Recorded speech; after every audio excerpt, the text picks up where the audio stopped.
Slow on the uptake there, Billy. Slow on the uptake. My job isn't to add people. My job is to do the readjustment. Oh, my God. We're off the rails. Oh, I think Tom is off the rails. I think Tom is the one losing this. Tom is fully off the rails. Until Tom figures out what he's saying, Billy and I will start the introductions. My name is Jacob Sanderson. Welcome to the Full Tilt Dynasty podcast. I am not your host. I am one of the co-analysts sitting inside a very confused Tom. And my fun fact today is that in addition to impromptu serving as host entirely unexpectedly, I'm coming to you live from my office, and I'm having a delicious fish burrito from next door Tacofino in Vancouver, British Columbia. All right. I'm Billy. You can find me on Twitter at BigBillyFF. Tom is still muted, and we're still not sure what's going on with that, but we're going to keep rolling. My fun fact. No, we're good. I heard him quietly up there. I heard him very quietly. I guess a tree went down at the end of the road, and it kind of bugged everything out for a minute because storms here in Winnipeg are a fun thing. Oh, my God. Well, that's a fun start, everyone. That was great. Everything, I swear to God, everything was working like right before that moment. Billy, don't mean to cut you off, but hey, everybody, how's it going? This is Full Tilt Dynasty Podcast, sponsored by Underdog Fantasy. Today's already been fun. It's a great start. Trees falling down, heavy winds. We had a blizzard and a thunderstorm at the same time last week, so fun stuff up here in the north. As you can see, things look a little bit different, and there's a reason for that. Of course, the Full Tilt Dynasty Podcast has been a brand built from the ground up with a bunch of people that met completely at random, and the theme will continue. However, it's continuing with another Canadian group of brethren, right, with the True North Fantasy Football brand. We are joining forces. You will be able to find our content at the TrueNorthFantasyFootball.com/Full Tilt Dynasty as of tomorrow morning. Just an absolutely super fun opportunity, and it's going to be great. It's going to be a great time. I can't wait. Very supportive. Next, we have the Saquon Barkley signed jersey giveaway, which you can have one more day to get on track with that. And again, all you have to do is take a picture of you being subbed and subscribed, rated, reviewed, all that stuff, DMs, comment, whatever you're in. We also have tomorrow night at the live draft show, April 28th, first round, where we are giving away a custom Full Tilt Dynasty Podcast Trophy Smack Championship belt. So best comment of the night will win that as decided by the group. And oh my gosh, other than that, I think we're okay. So, of course, I am Thomas Tipple. I'm your host of the most time in his hands with stuff that is collapsing all the way around me. The metaphor for my entire life. You can find me at Thomas Tipple FF, and as you can tell, I am wearing the Toronto Maple Leaf sweater because the NHL playoffs are starting, and Austin Matthews will lead the franchise as a 60-goal scorer, the first 60-goal scorer to have his team eliminated in the first round. Not going to happen, dude. We got this. This is our year. No faith. All right. I already did the bulk of my intro. Jacob already did his. So I'll just jump in with my fun fact and say the Bucks are currently up by 24 on the Bulls. Cream City's riding, baby. Let's go. There we go. Name for a city. It's a horrible name. And I guess Jacob did his already, so of course our special guest for the day, which again, apologize for the start. That's literally never happened to me before. I know that gets said a lot in certain fields, but our special guest today is. Yeah, hi, I'm Scott Barrett. I live in Houston, Texas. My fun fact, so Jacob, is it Jacob or Jason? Jacob. It's Jacob. Jacob, yeah, he's eating a fish burrito. I was telling Billy before the show, I puked up a Chipotle burrito bowl about 45 minutes ago. Should have listened to AJ Brown, Chipotle's poison, stay away. Hope they're not one of your sponsors. But I was just distracted. Jacob, we had an exchange regarding Drake London's contested catches, right? Absolutely. Yeah, we'll have to hit on that. We'll have to talk about that. I was looking forward to it tonight. Yeah, absolutely. Yeah.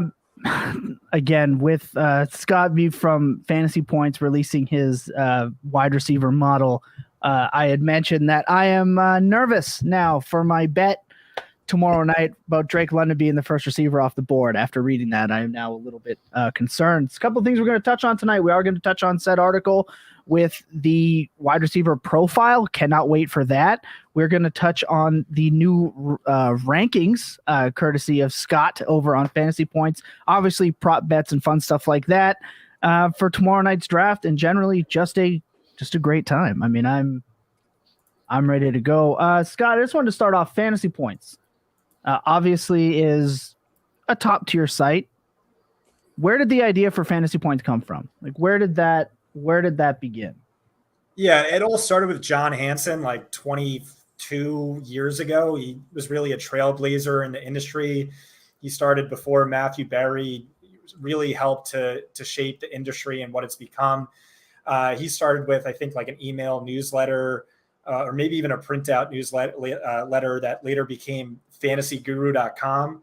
And when I was at PFF, Graham Barfield and I both applied for a full-time job at Fantasy Guru, and Graham beat me out. And then NFL.com was hiring a full-time writer. Graham and I both applied for that, and Graham beat me out yet again. And then Graham and I were always friends, so he was working behind the scenes to get me at NFL.com alongside him. And I was told apparently at one point, oh, it's a lock. As soon as the season ends, we're going to hire you. And then the person in charge of making that decision, I think, got fired. And then the number 2 person changed departments.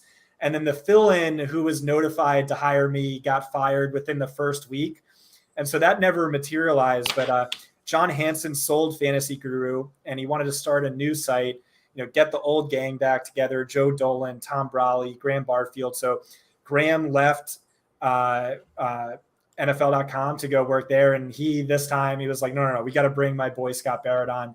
And so we like to think we've built, this sort of all-star team of different people. We've made some acquisitions. We brought Wes Huber over, one of my coworkers from PFF. He's now full-time with us. And we have some other exciting announcements coming in June.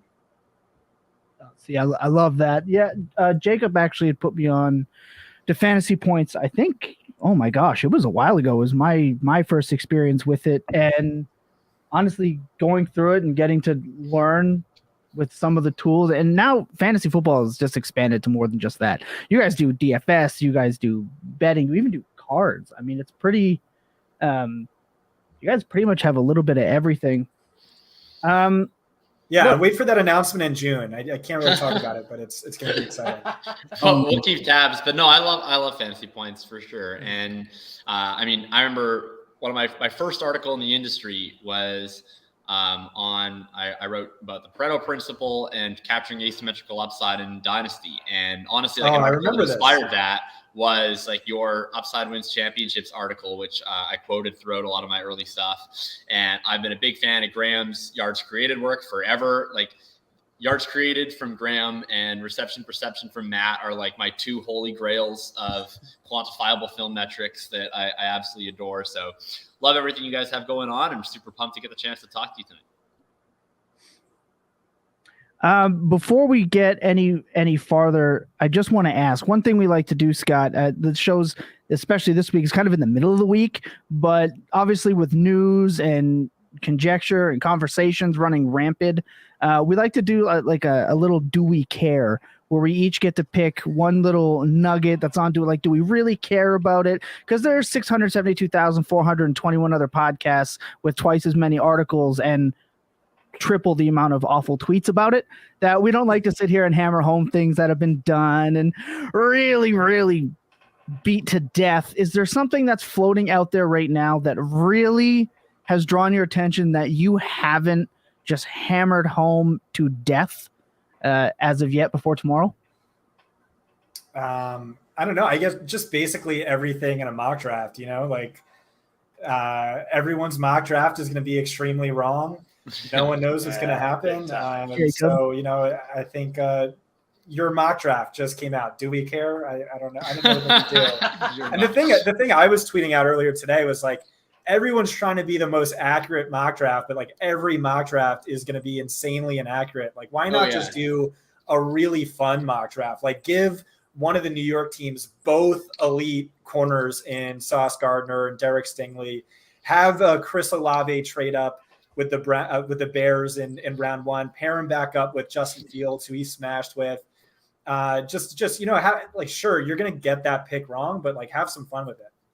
Yeah, I think like I've been living off my mock draft from last year. We were talking about it earlier. I just had this hilariously hot start where, I mean, I just got totally lucky. But like this now like legendary mock draft that I've been talking shit about for the last year, I think I got like 12 picks right.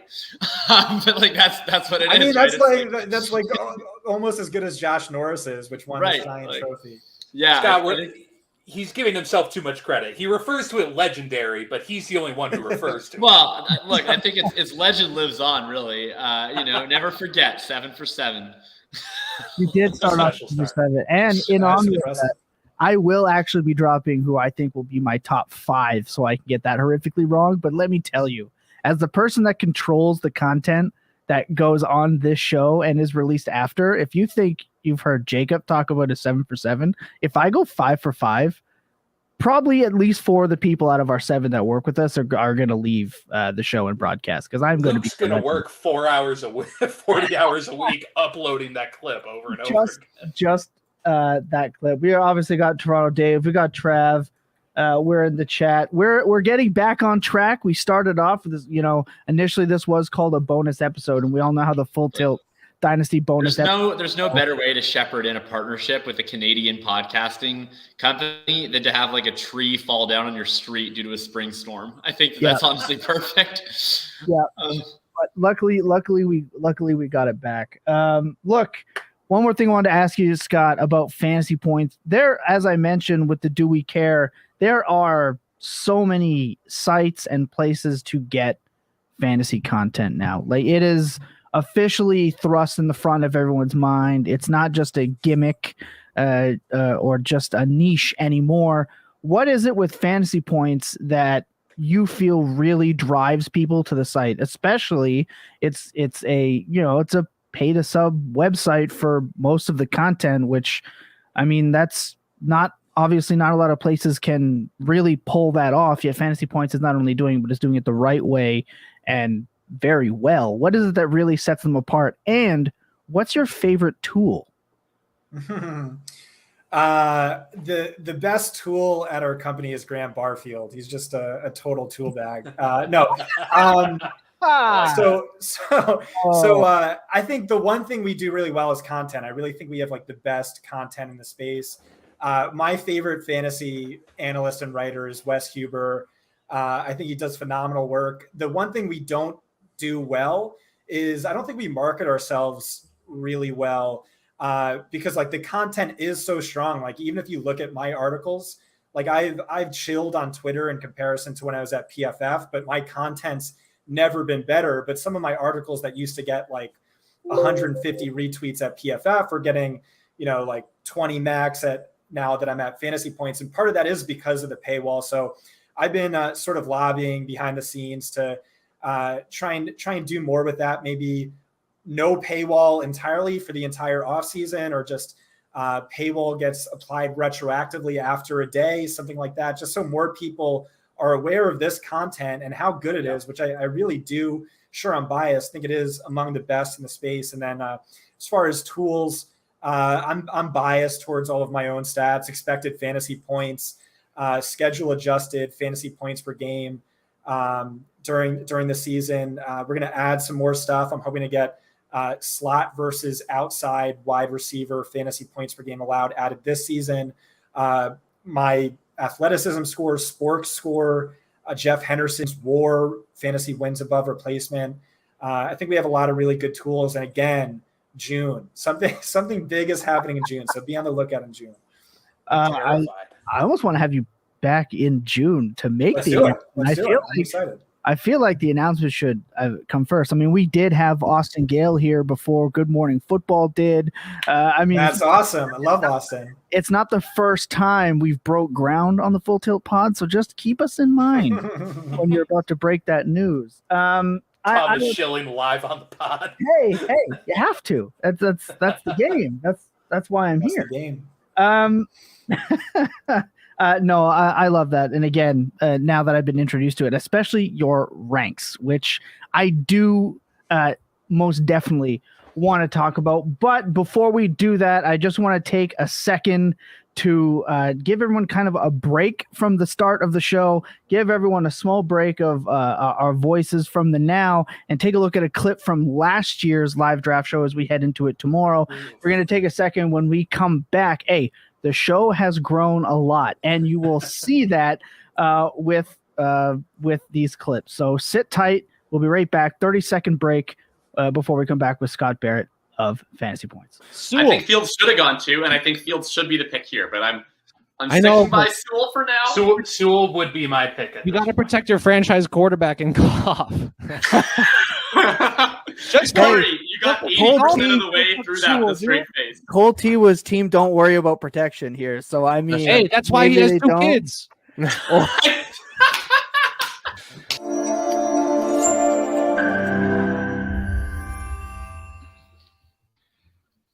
There's something beautiful. We look like a bunch of Twitch streamers. I was running off of OBS at the time. Yeah, that's very true.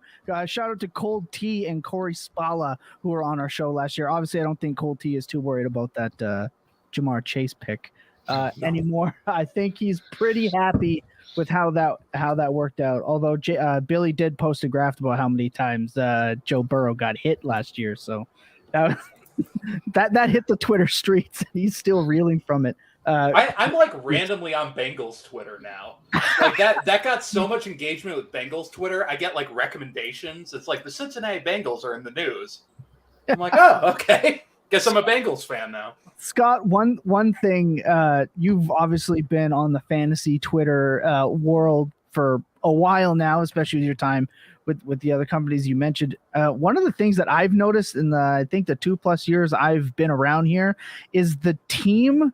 How do I put this? The team dedicated Twitterverses are probably the scariest, I guess, fan pages possible. Especially, I shout out to the New York Giants Twitter fan base. They're absolutely insane. The Bengals and Steelers are absolutely insane. From your time, what is the team that seems to come at you the most? Like the team of fans, who comes at you the most? Oh, this is easy. So I'm a Giants fan. I think Giants Twitter is really bad. Giants Twitter is the worst. I think it's really bad. I think Seahawks Twitter is by far the best. They are so insanely smart. The average hashtag Seahawks Twitter guy is smarter than the average Miami Dolphins beat writer. And it's so funny because like the front like the office Church of Ben Baldwin. What's that? It's like the Church of Ben Baldwin. Like they have Ben Baldwin and Mina Kimes, and I feel like everyone is just like trying to be as smart as their fearless leaders. I was thinking of Danny Kelly, Mina Kimes, or Arif Hassan. I think he was sort of adopted by them. Bunch of really sharp guys, and the front office couldn't be more diametrically opposed, which is so funny. No, but by far the worst is Dolphins Twitter. They just any remotely negative tweet, they just destroy me. And I'm like always right. I said, Jay Ajayi's ridiculous season is not at all sustainable because here's why. And then they were like, you should kill yourself. No, I'm going to kill you. So they're the worst for sure. Yeah, I think for me the podium is Dolphins Twitter. And Giants Twitter are 2 and 3, but I think Eagles Twitter is ultimately the worst in my opinion. I do want to give a quick shout out to Giants Twitter. I wish I remembered the guy's name. There's a guy on Giants Twitter who I'm only follow. I've blocked about 40 people on Giants Twitter, so I'm sure I only follow him because he's such an angry New York fan.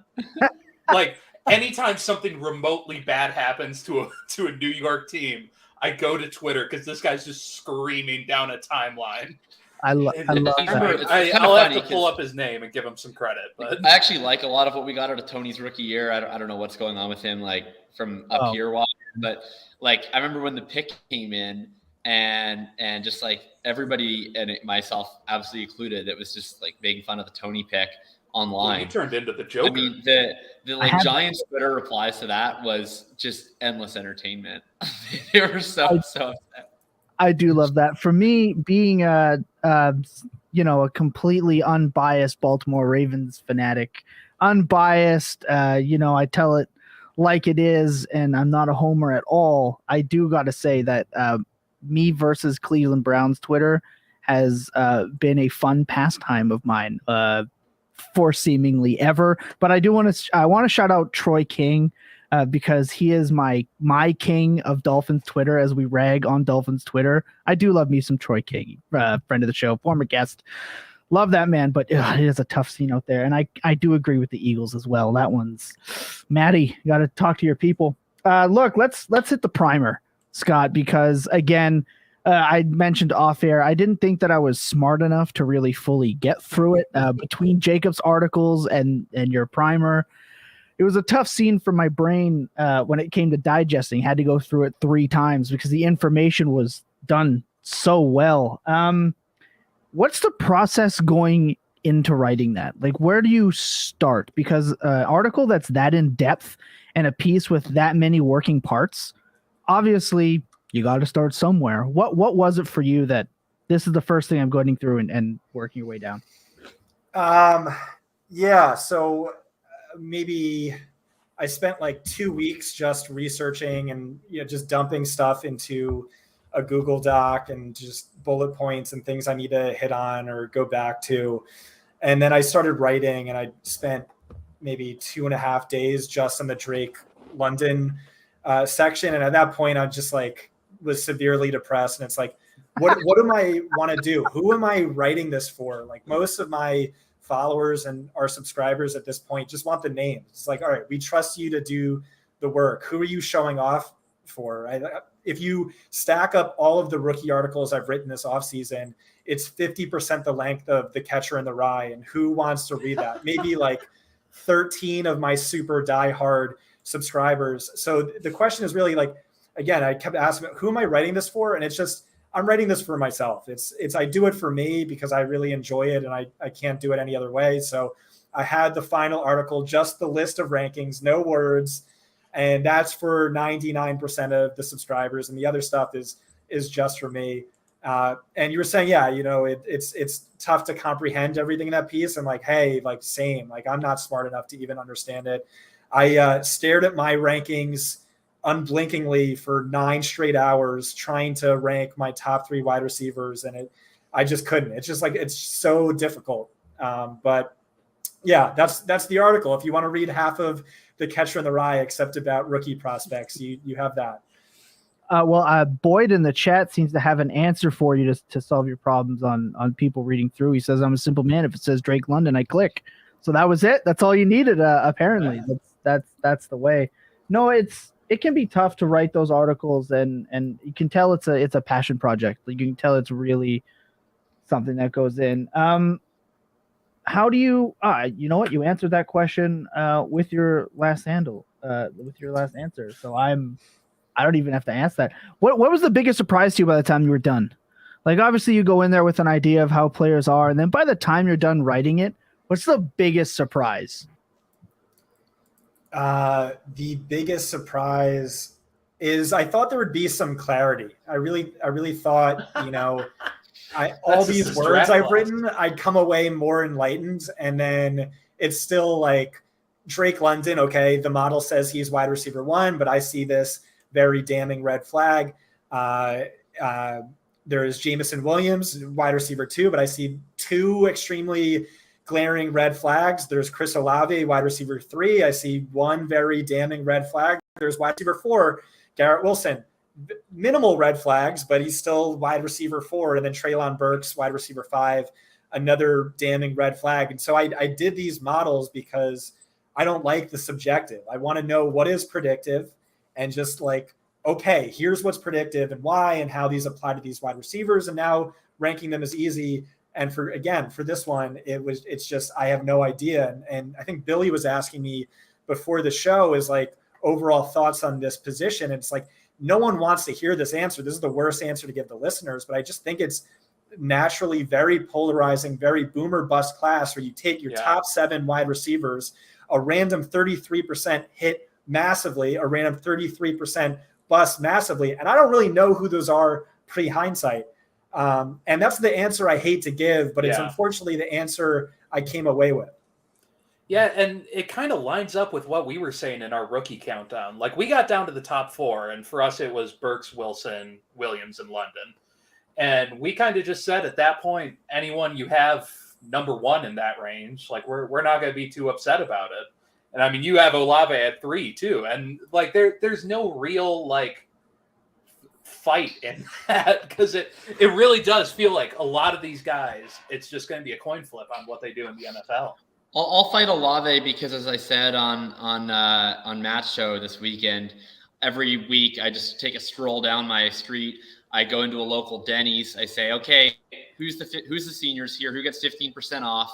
And then I just punch them in the face and move them down my rookie ranks. So if you're a senior, you don't get to be in my top 5. I'm sorry, Chris Olave. I'm sorry, Jahan Dotson. Any wide receiver, rookie wide receiver who gets 15% off at Denny's gets a 15% reduction. That's my model. Yeah, so I know you're joking on this one, but I do want to clarify on this point because I think it's an interesting one. So a lot of people, seniors, you non-early declares is what it's called. You should penalize them in your model. I didn't do that for Devonta Smith, and I didn't do that for Chris Olave, and it's for the same reason, which is per sources, really good sources. Both of them had round 2 consensus grades from the GM advisory committee. And they both decided to stay in school to earn a round 1 grade and to ideally take their team to win a national championship. And so obviously, when you're penalizing guys for not being a non-early declare, it's typically like a Denzel Mim where it's, okay, they had a round 7 grade and they're 1 year wonder who's surprising. Yeah, don't trust that. But for a guy who had a round 2 committee grade, but ultimately, the model said wide receiver 4. I have him wide receiver 5. No, wide receiver 3. I have him wide receiver 4. I think 5, and that was wild to me. I think with Olave, so here's where I stand on the senior thing. Like, Olave is one of the weirder seniors that I've had to deal with because his senior year is like the least impressive year since his freshman year. So like usually my answer to like a Devonta Smith last year would be something like, okay, sure, we shouldn't penalize him for staying in senior year, but like how much should we really wait this senior year? Because we know that we prefer these prospects to come out early. So if the senior year is carrying a lot of the production profile, to me, that's a major concern. And I don't tend to factor in a lot of that senior year. With Olave though, like his sophomore year was actually the most impressive. His senior year was kind of bad. He was fine, but he was getting outproduced by Wilson and even JSN at points. So I do think Olave is kind of just who he was last year. And I guess I just find him slightly less impressive, but he ends up checking in at wide receiver 6 for me. I would be fine with him as close as 4. I just look at that list of senior declares in round 1, and it is just not inspiring. Like the only 2 in the last 10 years that have hit it at all are Mike Williams, Devontae Parker, and I expect Devonta Smith to be the 3rd. But we'll see what ends up happening with Olave. I think he's interesting. He's definitely like I far prefer him versus like a Christian Watson to me, who's the far more Mimsian example of a guy who really did come from nowhere, produced late, and all of a sudden here he is skyrocketing up draft boards.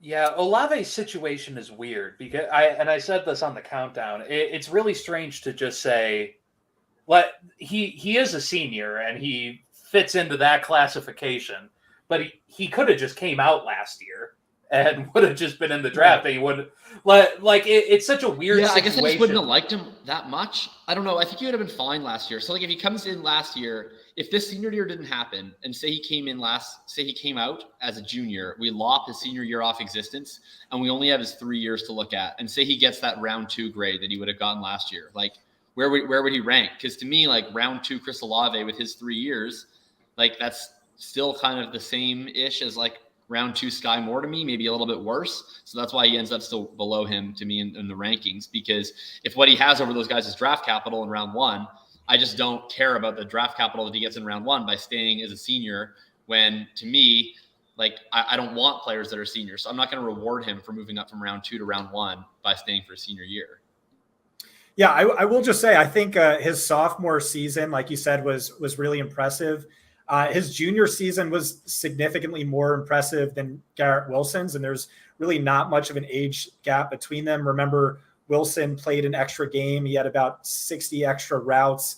And then last season, obviously, he ranked third on the team in receiving yards. And this is something I used to really penalize wide receivers for foolishly. I was a little too low on Justin Jefferson. I was a little too low on Amon-Ra St. Brown. So I really made more of a point to focus on adding a teammate score that especially captured for high-level prospects still in school. I use Wes Huber's Devy rankings for that. So you can't penalize a Amon-Ra St. Brown for Drake London beating him out in receiving yards. You can't do that for Justin Jefferson because Jamar Chase is a Jamar Chase level prospect. And I think Jackson Smith and Jigba is a Jamar Chase level prospect. And of course, Garrett Wilson is supposed to be drafted in round 1 too. So it's sort of like, sure, still really impressive by, yards per route run or whatever. But the target competition was hyper elite. And remember, Jamison Williams was on 2 of those teams as well when Olave was the most productive wide receiver in the Power 5 from 2019 to 2020. Yeah, I think I methodologically, I'm just slightly different I agree that target competition does matter. I just think what's really difficult for us to do is sometimes take these Alabama wide receivers, for example. It's like they kept getting drafted highly, and we reached sort of a difficult part where it's like all these guys are getting drafted in round 1, which is obviously really impressive. So they're obviously elite college receivers. But then we had Ruggs came in and he wasn't even very good. And then Judy came in and he was kind of okay. And it's like, man, have we constructed this house of cards with all of these teammates where we're thinking that they're all really good, but actually they're not all as good as we think. And now Smith comes in, Waddle comes in. It seems that those two are clearly the best prospects of the bunch. To me, I think the way I would just prefer to get around it instead of teammate adjusting, because I think it's just so hard to tell, is either just use lower thresholds or I really love with these Power 5 guys. I exclusively look at yards per team pass attempt with some of these guys in these high leverage offenses versus a receiving yards market share or dominator, because I've talked about this a bit before. I love yards per team pass attempt when you look at some of these Ohio State, LSU, Alabama guys, because their offense are so efficient that they end up popping past thresholds a lot more easily in something that doesn't penalize them for others' efficiency. Mm-hmm. So if we're looking at dominator rating or market share, when Jackson Smith and Jigma has an 80-yard touchdown to the house, it actually does penalize Chris Olave really in a market share standpoint. Whereas from a yards per team pass attempt standpoint, it doesn't do that because it allows those players to get credit for their role in contributing to an ultra efficient offense. And I think Olave comes out fine. I guess the other thing is, the age, the Olave versus Wilson thing, I think depends a little bit more on if you focus more on age or experience, because it is interesting where you have 2 guys that are the same age, albeit one started in school a full year earlier. And I'm probably more on the experience side of the ledger, but I could definitely see the argument that those 2 are closer or you even have Olave ahead than potentially I foresee them as. Yeah, I'll agree with you there that yards per team pass attempt is going to be more predictive than anything market share, because what are the best schools, the best programs that have the highest hit rate in terms of churning out fantasy quality wide receivers are always going to be the most efficient ones, the Alabama ones. And the market share numbers are going to be low because they are churning out multiple round 1 wide receivers this season, last season. And otherwise you're going to get stuck with a lot of, Wandel Robinsons, who I like, but supposedly the only draftable receiver on his team, and his quarterback is going to go top 5 next season. So possibly. Yeah. So that's a bias there. So I'm with you in general. Yeah. Jacob, Wandale for you is moving up, down. I've been the same standpoint on Wandale since forever. If he gets draft capital, I'm super interested. I don't think he's going to get draft capital, but we'll see. My standpoint on Wandale will be unchanging until we get the draft capital, which is if he goes in round 3 on day 2, I'm going to be drafting a lot of him because his production profile is fantastic. He's an SEC early declare with elite production numbers across the board. I will draft the crap out of him, and I don't care about his height. And if he does not get the draft capital, then I don't care. To me, to me, like I just have not seen enough correlation between athleticism once you already factor in draft capital for me to care that much about size and athleticism. Like if I was trying to play Devi and I was trying to predict where he would be drafted, I would look at that stuff and I would have concern, as I do have concern, that he'll be drafted in round 4 or 5. I think that's entirely plausible. But yeah, if he gets drafted in round 3, I'm certainly going to be drafting as much Wandel as possible. Why don't you care about height or catch radius? To me, I just have never seen anything that's more predictive than draft capital once you factor for production. Like, I don't see how, when we look at like relative athletic scores amongst receivers within draft capital buckets and within production buckets, I don't see any discrimination that I've ever looked at where the more athletic prospects are outperforming less athletic prospects once we've already looked at production and draft capital. So I mean, you do way more stuff with sport, so I'm interested to see your take on it, because to me, like, to the extent that athleticism is predictive of talent, it's predictive of draft capital. Yeah, so receivers of Wandel Robinson's height or less than since like 2000, there's only one to have multiple seasons with at least 650 receiving yards, and that's Cole Beasley. So that's at least scary to me. The catch radius thing, it makes sense intuitively. It's, Tavon Austin, it's just like what's an accurate pass for Christian Watson is going to be completely different than an accurate pass for Rondale Moore. And those, to your point, those wide receivers just don't get draft capital. So, maybe they can overcome it. But with regard to sport, one interesting thing I noticed is after round 1, the less athletic, and you look at it by draft capital, the less athletic you are, the better you tend to perform for fantasy, which is just like mind blowing to me. I think it's makes total sense, actually. Yeah, that's the wide receiver specifically. It's like the wide receivers who go in round 1 have all these intangibles, and they're also hyper athletic. And then after that, it's all just tangibles, and NFL teams thinking the 40-yard dash means a lot more than it actually does. So I think it actually does mean a lot. But my standpoint is that speed is something for NFL players. Oh man, I thought I had a good point here. Now Scott's gone. Jeez. No, I'm listening. I don't want to waste my point. You guys on headphones Billy in. I'm listening. I get the. No, I think so. My take on this, and this is totally just like a half-baked theory. I don't think it's like even provable if you wanted to try. But my standpoint is that I think that the faster you are, the more that you contribute to an NFL team on plays that you don't touch the ball. And so, to my standpoint, like once you get past the elite producers, is that only on vertical routes? Or is that on horizontal routes too? I think it's both. Like, I think if you have a really fast player in your offense, you can run them on clear out routes, so you can run them in jet motion, and I think that contributes a lot to your offense.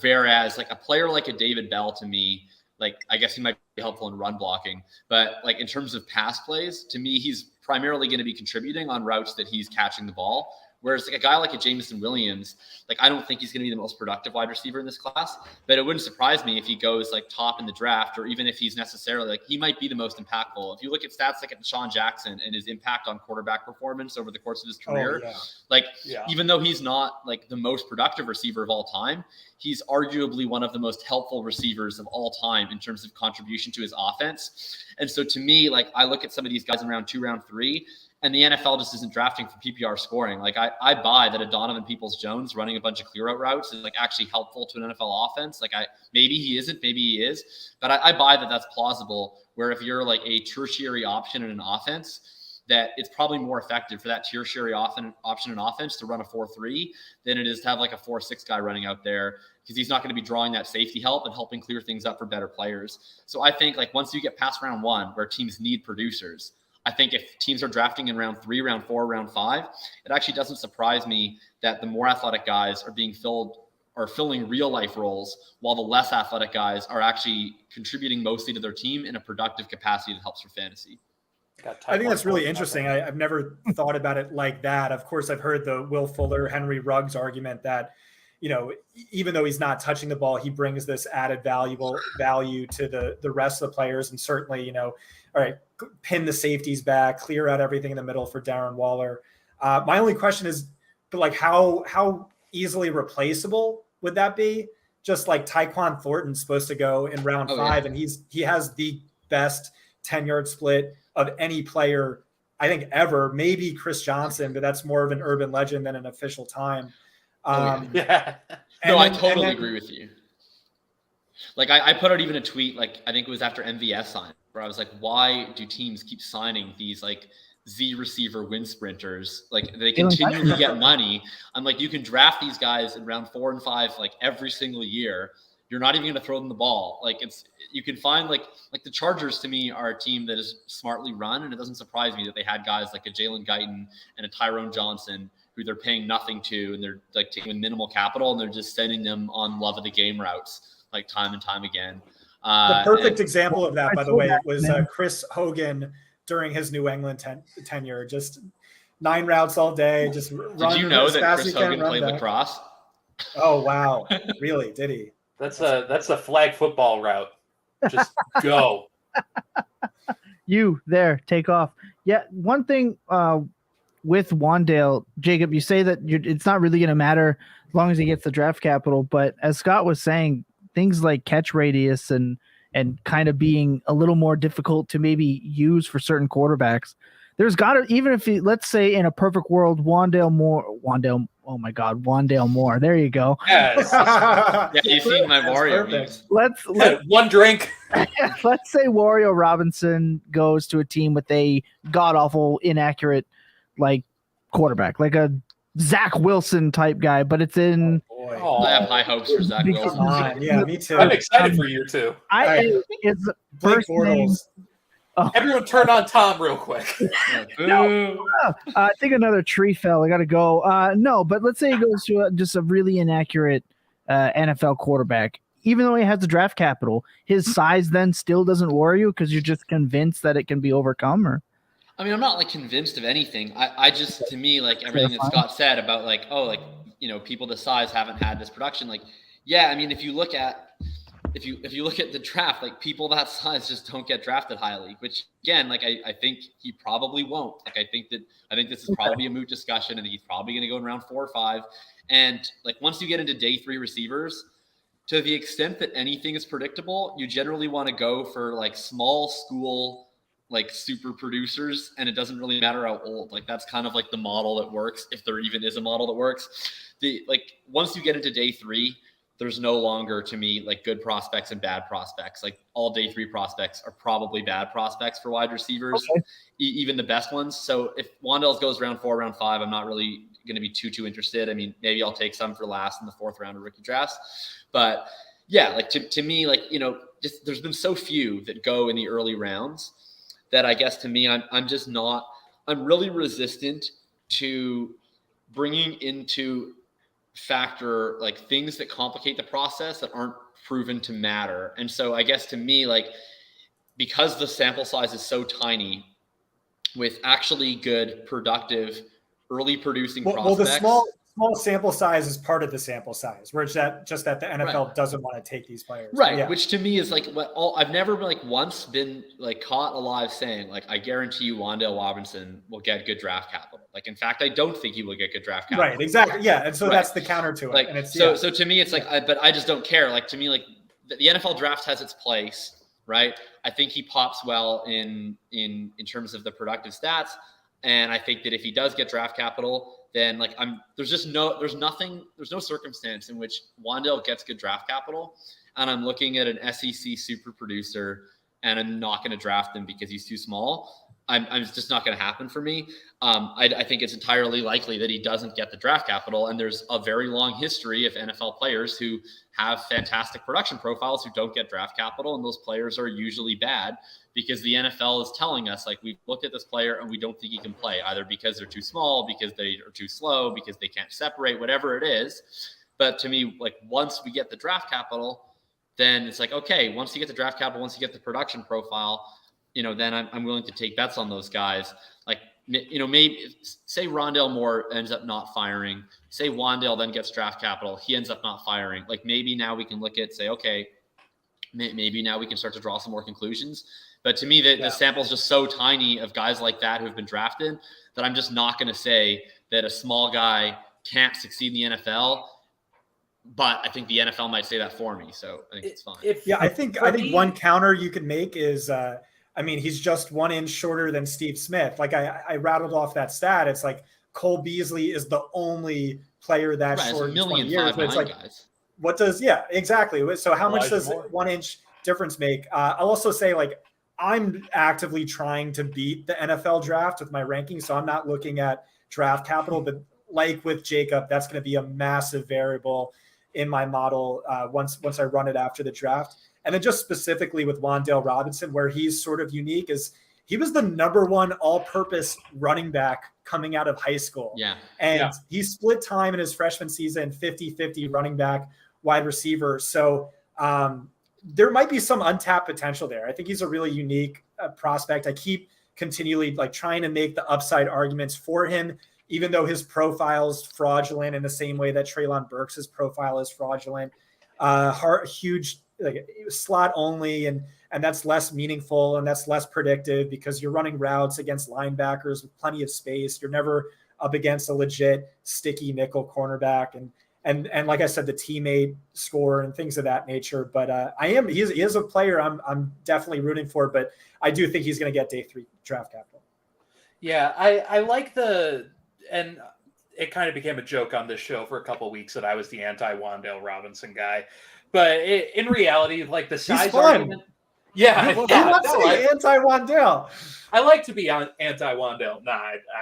But like the size argument for me kind of falls into the same range when, like, for like 13 hours we were worried about Kenny Pickett's hands, where a lot of people are like, no one in the league has Kenny Pickett's hands, and no one in the league is succeeding at Wandel Robinson's height.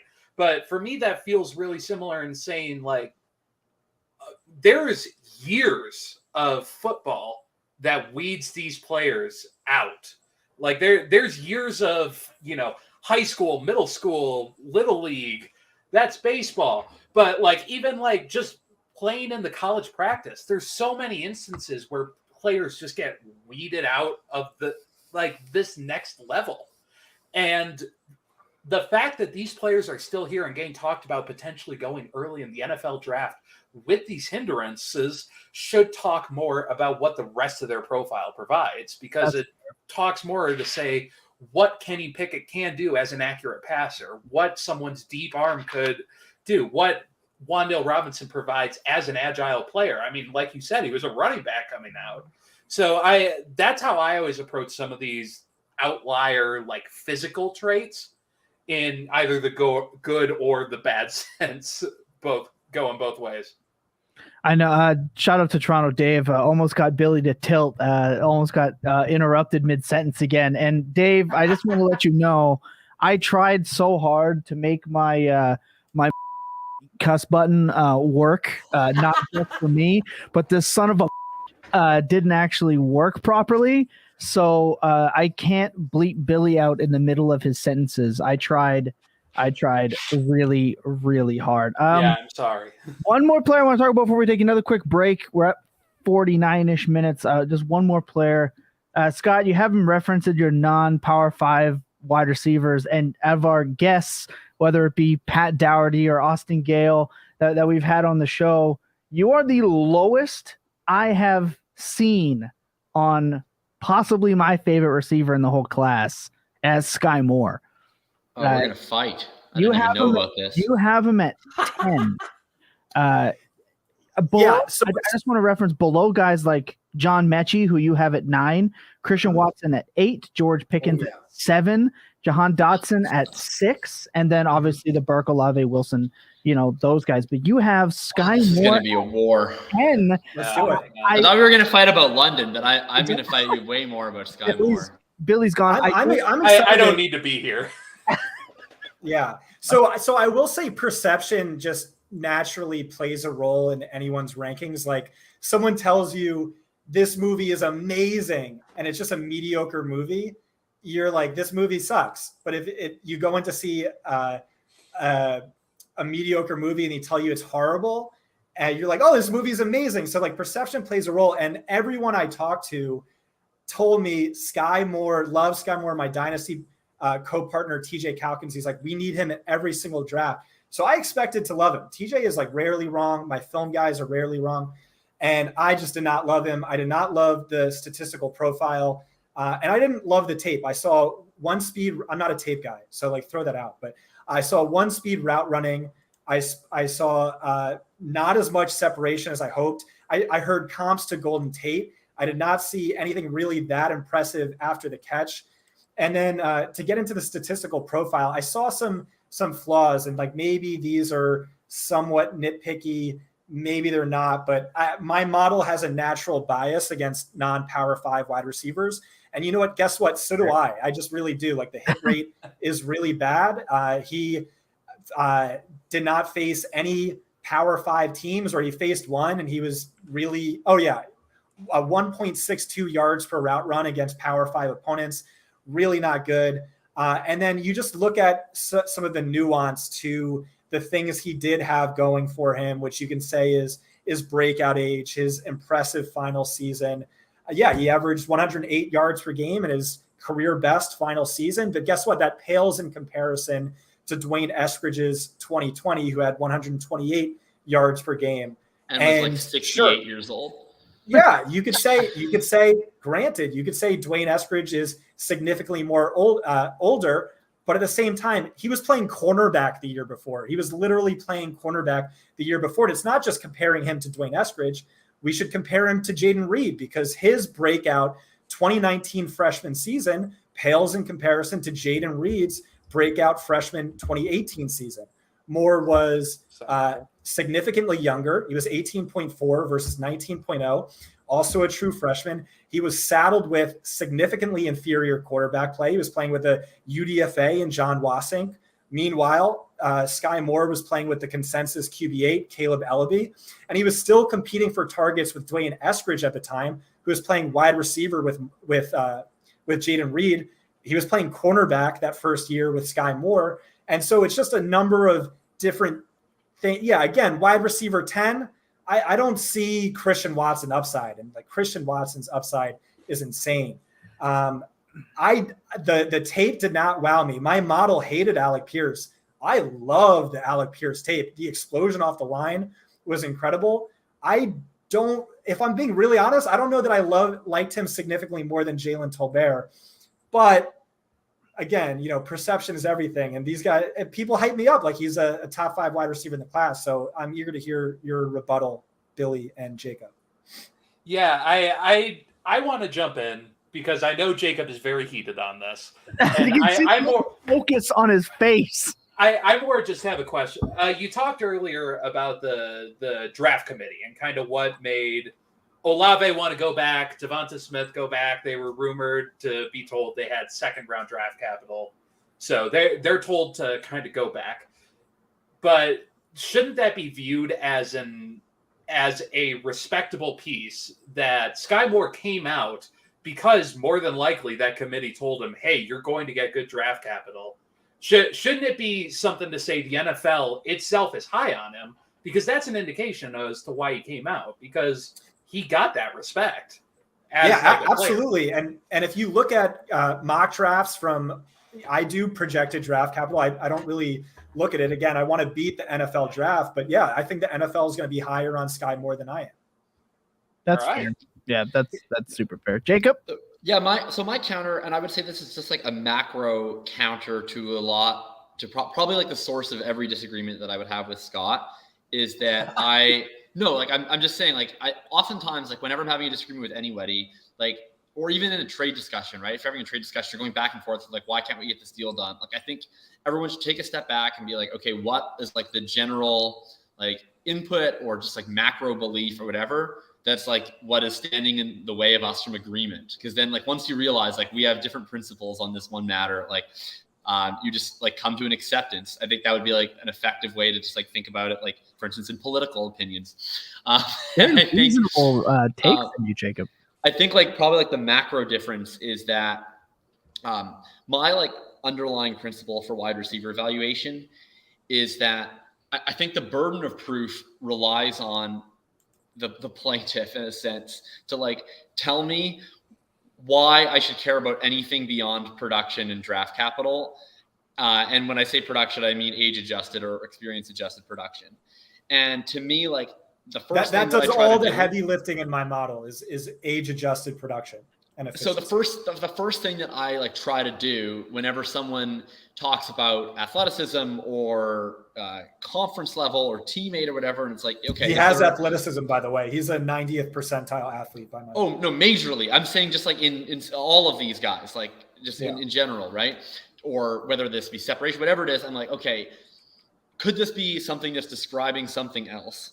And where like potentially people are seeing patterns that are explained in other ways. And to me, that's what I dove in this offseason on with the group of 5 guys. It's just why our group of 5 players have such shitty hit rates, because we were going to get a lot of prospects from the group of 5 with draft capital this year. We're going to get Skye Moore for sure. Christian Watson isn't group of 5, but he's FCS. So I kind of group him in a little bit with that crew. Alec Pierce probably going to get draft capital, and Jalen, is it actually pronounced Tolbert? Yeah, that blew my mind. I was going to let that go. Okay, well, Big J is also probably going to get some draft capital, and potentially Khalil Shakir as well. So I looked at all these guys. I was like, all right, let's dive into this a little bit. And you're right, like group of 5 players have an absolutely rancid hit rate. But the issue is, like, we already know that declare status is a thing that matters, at least on a macro level. We've seen it. And most of these group of 5 players that have come out, even the ones that get drafted highly, just have really shitty experience-adjusted production profiles. You look at so many of these guys that have gotten draft capital: Anthony Miller, Carlos Henderson, Traquan Smith, Aaron Dobson, Dwayne Eskridge, Taywan Taylor, Zay Jones. All of these guys are guys that have gone day 2, but that didn't break out until their 3rd year or later, played 4 years in college. And then you have this other smaller subgroup of guys like a Cortland Sutton, a Michael Gallup, Deontay Johnson. I'm missing a couple names. I'm going off memory, but guys that actually broke out early, produced, but were 4-year players. And that's had some misses. It's had some hits, but it's generally been a little bit better. And then you just see this tiny little group of 3-year players that have gotten day 2 draft capital or better from the group of 5. And it's actually a 1-player group. It's just Devontae Adams. And now it'll be Skye Moore within the last 10 years. And it's not to say that Skye Moore is now a 1-for-1 comp to Devontae Adams. That's obviously what I heard. But to my point, like, to me, he's already reached so many different hurdles. And what are those? Can you repeat those hurdles one more time? Yeah, just like production within his first 2 years and early declare. Like he is the second 3-year player. I don't think that's right. There's like a million Daniel Bravermans who had 1,600 plus yards and were early declares who went round 7 and never hit. No. I'm saying and went day 2 of the draft.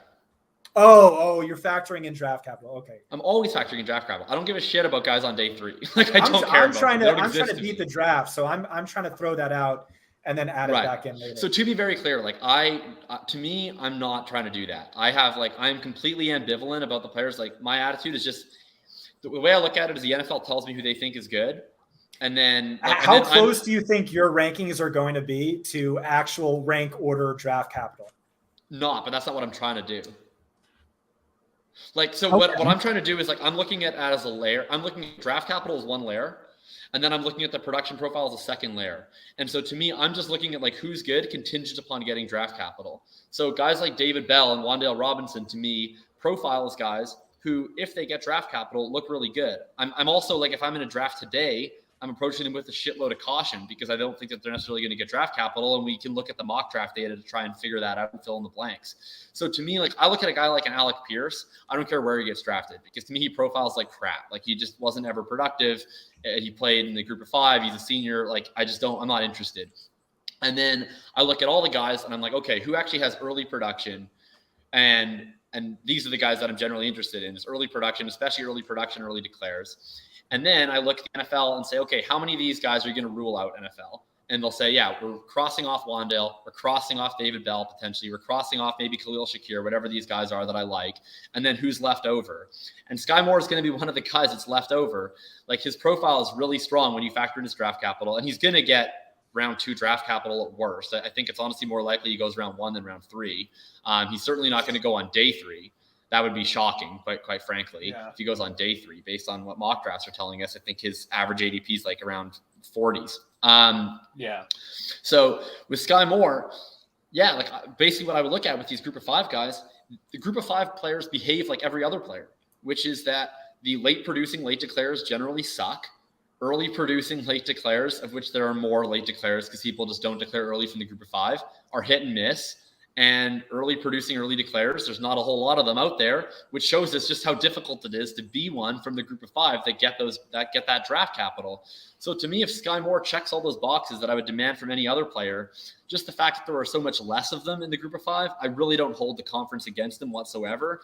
Because to me, like, it's the same type of pattern that we see among Power 5 wide receivers. It's not as though like group of 5 wide receivers it's not like early declare super producers like Skye Moore are doing worse from the group of 5. It's just that most groups of 5 wide receivers who get drafted are just bad prospects. Like, they just aren't producing early. They aren't producing a lot, or they aren't producing until very late, and they're declaring late and they're old.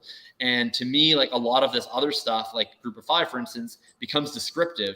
It's like, okay, why does a player like a Jalen Tolbert, for instance, who I'm not the biggest fan of, look at his profile. He's going to go day 2 as well. Yeah, but he didn't produce until like super late in his career, and he's old. Yeah. And to me, it's like, okay, why don't I like a Jalen Tolbert? To me, you can get to the same path in 2 different perspectives. You can look at it from just like a spreadsheet perspective, which is like, yeah, he produced late and he's old and he's a late declare, and so I'm not interested. And then intellectually, like, why is it the case that so many of these guys fail? Probably because they're just not that developed of players. They have a certain ceiling, and they end up not reaching their ceiling until they're at a point where they're bigger or faster or more technically sound than everybody else that they're playing against in these weak conferences. And then when they get to the NFL, it isn't good enough anymore. And with Skye Moore, we'll see if that happens. But to me, it's just so rare that we actually get these highly drafted early declares from a group of 5 school that I'm not worried about it. And so I'm factoring in the fact that he played in a group of 5 conference at a rate of 0. To be entirely honest, and he ends up being my wide receiver 4 in the class. Oh, wow. So that is a fairly decent difference. So then I just want to ask then, when it comes to a super flex rookie draft, which obviously some people have already done theirs, and like normal, sane human beings, most people will be gearing up to do it, shortly after this weekend. Scott, I'll start with you. He's your wide receiver 10 at this point pre-draft. You're in a Dynasty Superflex rookie draft. What's the highest pick, assuming he gets that day 2 capital? What's that highest rookie pick you're going to be willing to spend on him? Yeah, so I'll just say, like, even if I'm not adjusting for the lesser competition and the fact that he flopped whenever he faced Power 5 levels of competition, I just don't think his production profile comes anywhere near close to names like Chris Olave, Jahan Dotson, George Pickens, you could argue Christian Watson, but John Mechie. I'd take him probably 201. So based on which metrics? Like, I don't see this at all. Like, I can see the argument for Olave. Yeah. So what metrics are you looking at that put him wide receiver 4? So first of all, like, if a guy is not breaking out early, then I don't really care that much about the raw production. So Dotson and Watson, and I forget. Yeah, Dotson. Yeah, and Watson's an easy one. You could just so Dotson and Watson did not hit any meaningful thresholds that I look at until year 3. So they're immediately behind. Like, they could have had 6 yards per pass attempt in their senior year. They would still be behind Skye Moore for me. With Olave, I think, I easily could see an argument for Olave over Moore. I think that's totally Dotson fine. didn't hit it till his junior year or his senior year? His junior year. Okay. Yeah. So he's still not breaking out in year 2. And I specifically look, like, I'm not looking at age, I'm looking at breakout year. So I'm using year 2 versus year 3 as a binary. And then, so I'm pretty low on Dotson. Like, he profiles pretty much like every other senior declare first rounder who's generally bad to me. He just looks like a total textbook, like, senior declare first round fade. Watson looks like a disaster to me. I have him at wide receiver 13. I couldn't possibly be less interested in Christian Watson, to be honest. Oh my God. I love his upside. Like, based on what though? Like, cause he's big and fast. Like, when does that upside ever mattered? So the only metric that's more predictive than yards per team pass attempt is yards per route run. He's hit 2.7 in each of his last 3 seasons. He had 4.33 last year, which ranks 6th best of over 4,000 qualifying seasons. But that's in his 5th year. Top 15 in career. Yeah, so there's a number of stats like that, and there's like big red flags, and of course the age thing, but I'm willing to excuse that when I have him as one of the top 20 most athletic wide receivers since 2000. Again, athleticism is massively overrated at wide receiver, but like with all stats at the polar extremes, it's very predictive and very important. So one thing, Jacob, before you go, one thing when I was watching Watson, this is one of the, and I'm not a walking textbook / computer like Jacob, but I'm also not a quote unquote film bro. I like to take a little bit from everywhere, and I tend to use gut analytics maybe more often than I should, as I am learning the curves of this analytic space. But watching Christian Watson play receiver was difficult for me. Really? I control the content on here. So we do our rookie shows.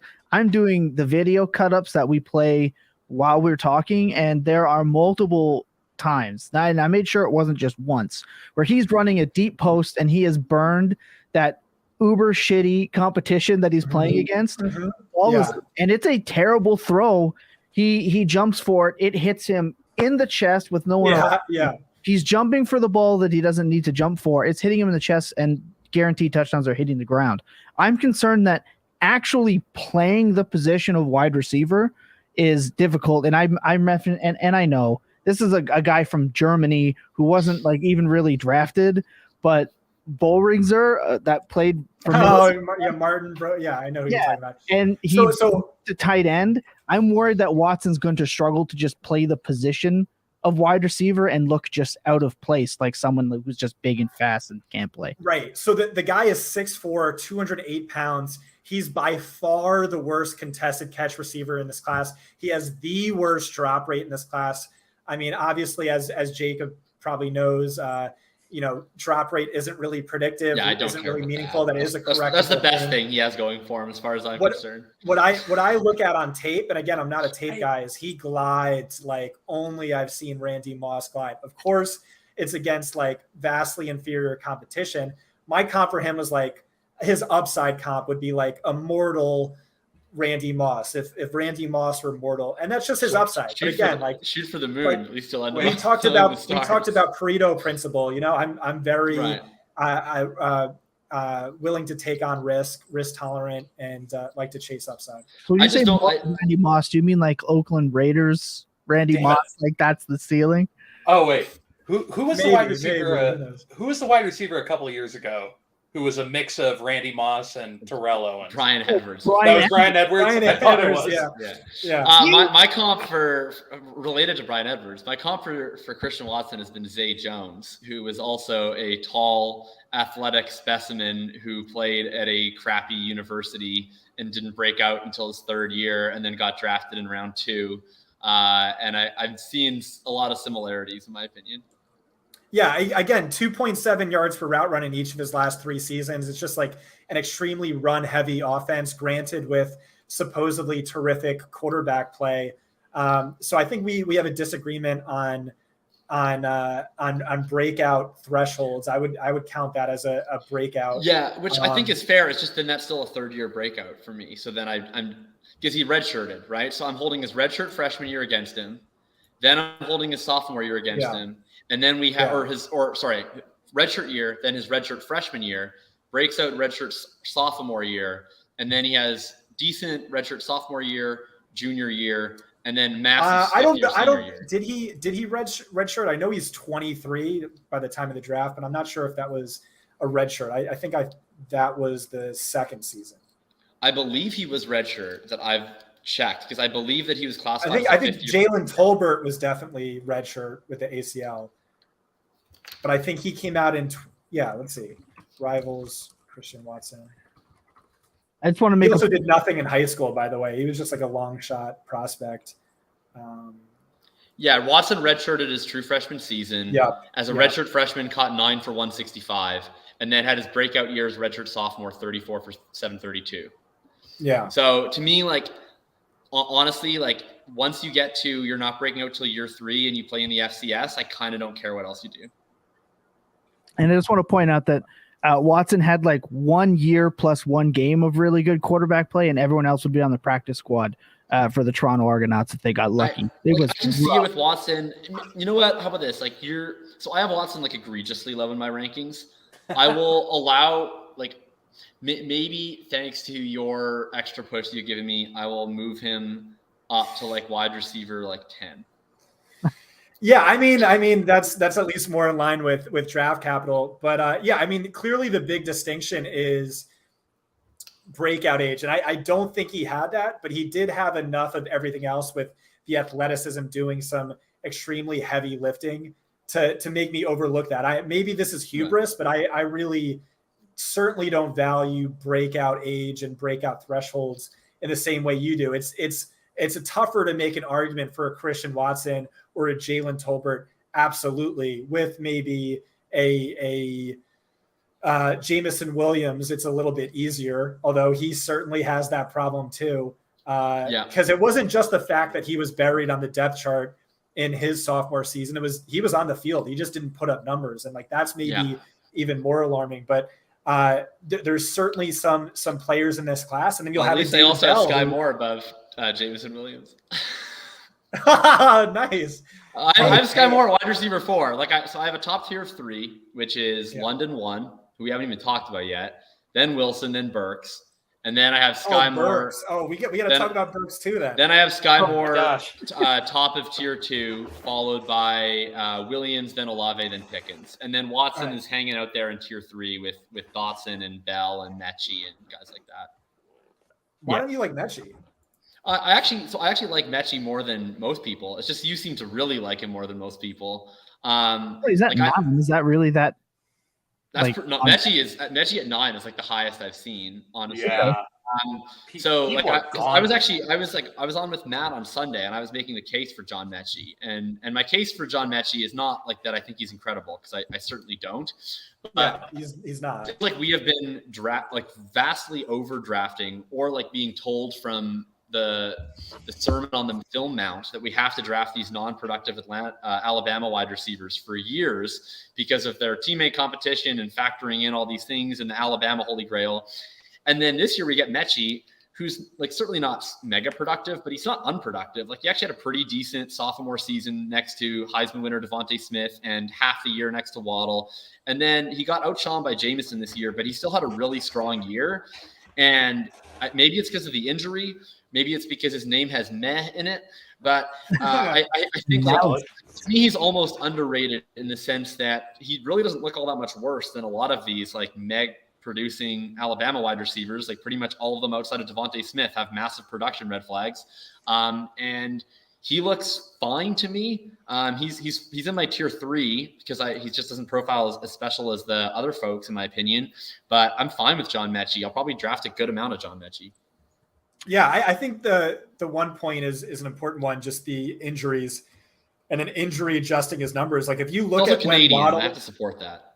What's that? He's also Canadian, and I have to support him. Oh, yeah, right.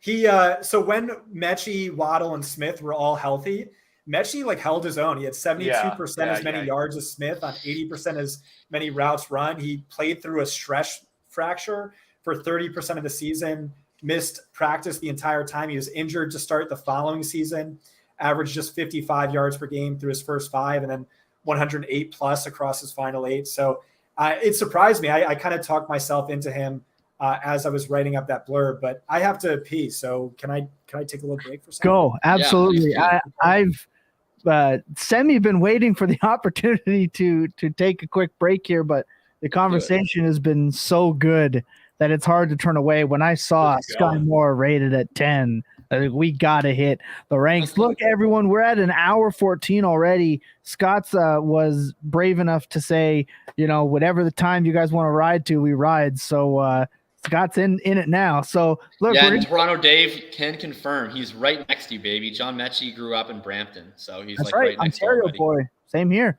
Brampton, very close to Guelph. So for me, he's a hometown guy. I'll happily draft him in the different language.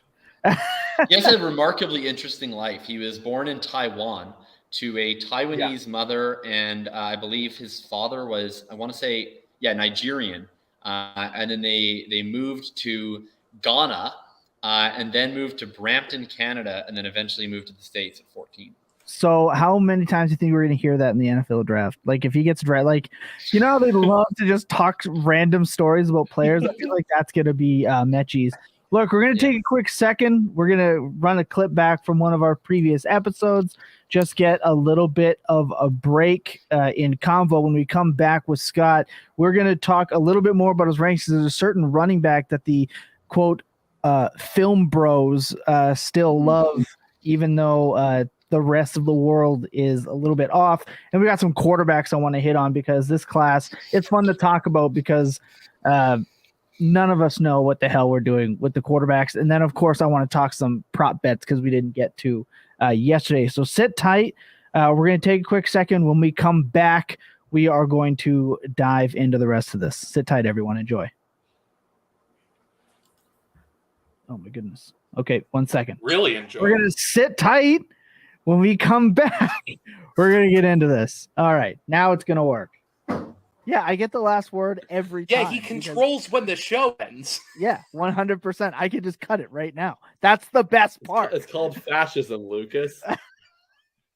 It's not good. Don't love it. It's called being the only one that has... countries. Sometimes they tell us Kenny Pickett's Brandon Whedon and act like we can't say anything to disagree. Look, I mean, they're both going to be first round picks. They're both going to be 45 coming out of college, but yeah, it's fantastic. I love it. I love this show. It's so much fun, even if it is the lowest form of analysis. Jacob.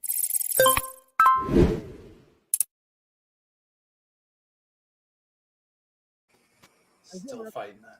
It's the lowest form of analysis. Jacob got mad that I was comparing game logs with Jacob when it came to the argument. I got very upset. Yeah.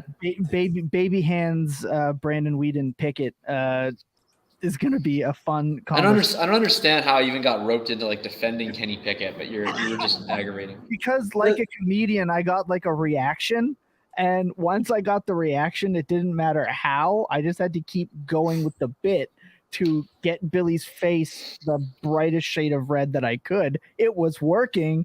And this is what happens. What happens to use game logs to make a point. The game log argument for quarterbacks it's so upsetting to me. I know, but hey, go look at Malik Willis's game logs. Don't look at Middle Tennessee State, please.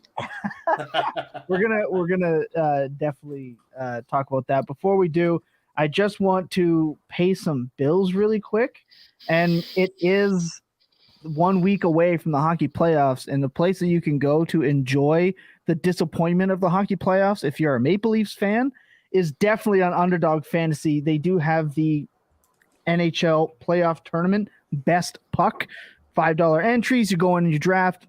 You can draft the players that you think are going to go the farthest. Don't draft Toronto Maple Leafs. It's gonna leave you really sad. I know that I'm like, you got the Matthews behind me, got the Matthews jersey on. It's been a long road of depression for Leafs fans, 47 years without a cup. But this year it could be different. And if you want to take advantage and get a little bit more invested in your NHL hockey this year for the playoffs, go to Underdog Fantasy. If you're new to Underdog Fantasy, you sign up with promo code Full Tilt. You get your deposit doubled up to $100. Get that done. Enjoy some hockey. Buds all day. Back to the rankings. Because as you guys mentioned, you haven't even talked London yet. And I feel like the people deserve to hear the London takes going wild. I referenced with you, Scott, that I'm now nervous about London being the first receiver taken off the board. I was dead set on this.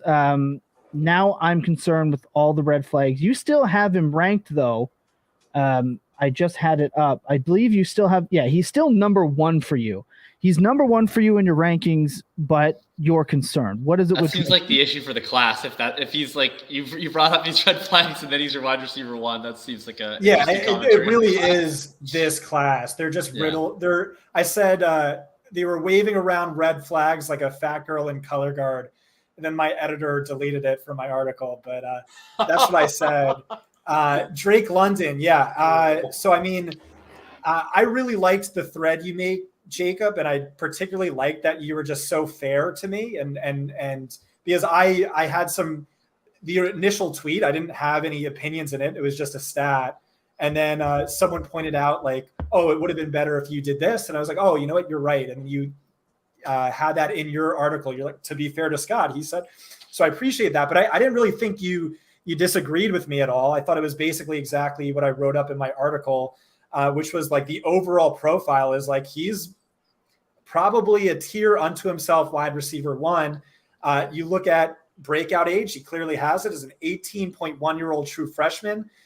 Went up against Michael Pittman, 4 years older, Amon-Ra St. Brown, 2 years older, and was basically neck and neck with St. Brown over the final 6 games. The next season, better than Amon-Ra St. Brown, who, by the way, over the last 6 weeks of last season as a rookie, finished behind only Cooper Kupp in fantasy points. And he was still on the team's basketball team. He wasn't even making football his sole focus. And then last year, of course, the third best age-adjusted yards per game season since 2000. He's one of the most efficient wide receivers to come out since 2014 in terms of missed tackles forced per reception. He's, I think, 4th best on a top 10 list that has Deebo Samuel, DJ Moore, Laviska Shenault behind him, but in the top 10, which is really rare for a player of his size. Contested catch freak. He converted about 68% of his total contested catch targets into catches. So you're like, wow, what a cheat code. He turns 50-50 balls into 70-30 balls. That's awesome. That's great. And so, of course, I had to bring up the red flag. And the red flag to me was it's sort of multifaceted. One, a high percentage of his production and catches came on screens, which are just a proxy for manufactured touches. And then another very high percentage of his receiving yards came on go routes. So I differ with regard to Dwayne McFarland there because I've learned my lesson on Emmanuel Hall. And I view that as more of a college route than an NFL route. Something like 14% of all NFL wide receiver yards come on go routes, but in college it's like 22%. So that's a slight red flag. And Treylon Burks was even more, scary in that regard. But I mean, Drake London was in the top 5, and Laviska Shenault 2018 was right behind him. Mm-hmm. And so that's a little concerning. Really high percentage of production coming on manufactured touches. And then if you just throw out all screens, and 31% of his total catches, I should have used targets, but that's fine. We'll use catches, came on contested catches. And that puts him on a top 5 list with only the biggest busts of the last few seasons. It's JJ Arcega-Whiteside. It's Denzel Mims. It's Hakeem Butler. It's Jalen Reagor. And if you look at the top 30 list, and it's like really all busts. And then if you look at the bottom 30, it's a lot of the best separators in the NFL, certainly wide receivers who are scoring more fantasy points like Marquise Brown and people of that nature. I just had to pull up the thread. It wasn't working in my article. But that just, it looks like a red flag to me in the sense that, hey, there's a long track record of the NFL overdrafting these receivers who were contested catch types where the NFL is like, oh man, look at that awesome play. He mossed that dude. But I mean, like, if that's all you can do, that's certainly a red flag. Granted, I mean, his production profile is significantly better than any of these busts I just listed, any of the receivers in the top 30 list. So he has that going for him. But I mean, if you take away the screens and contested catches for all receivers, he drops from, 3rd best in age-adjusted yards per game, but he falls to, just 18th, 19th among all Power 5 wide receivers last season. If you take out the go route, he has basically nothing. And so, is this with taking that off for every wide receiver? Yeah. Okay. Yeah. And so it's just, should contested catches matter less? And I think they should. I think the data at least says this is alarming, and it certainly is. And I had one other point that I can't remember. So you can say whatever you want to say.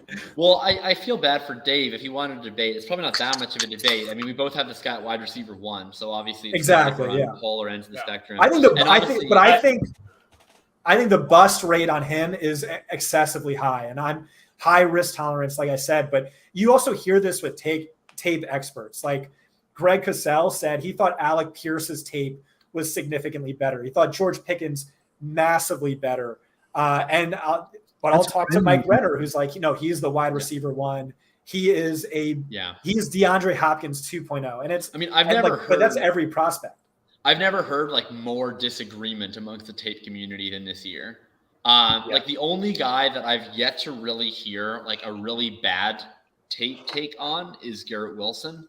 Like I don't know that I've heard any person that I respect from a tape perspective who's like really down on Garrett. Like I've seen people maybe have him wide receiver 4, wide receiver 5 or something like that, but I don't know anyone that's like, no, Garrett Wilson's a bust.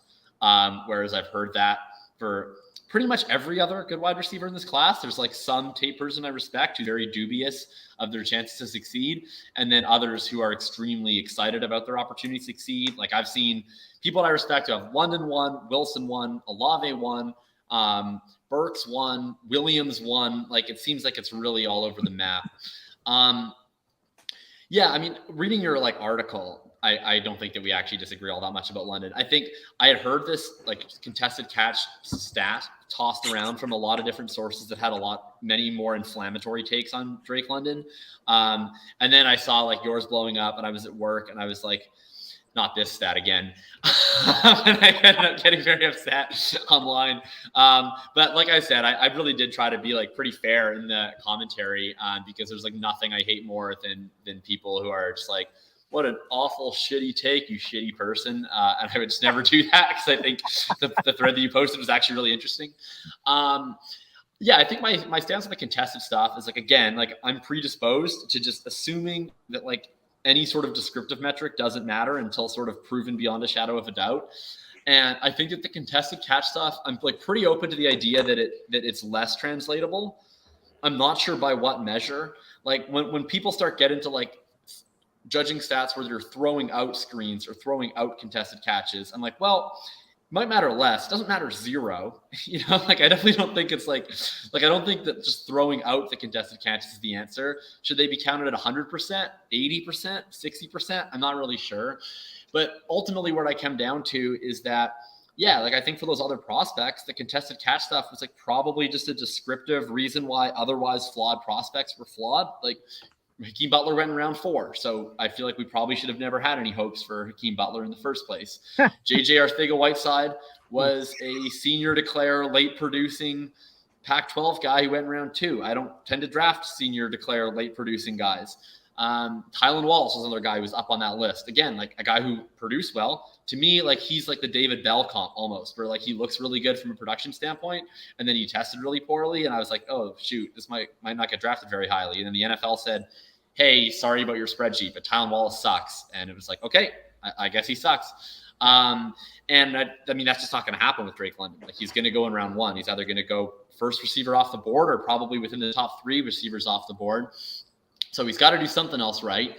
And to me, the only guy who's really comparable, you mentioned Mims, who's also like a late producing senior declare.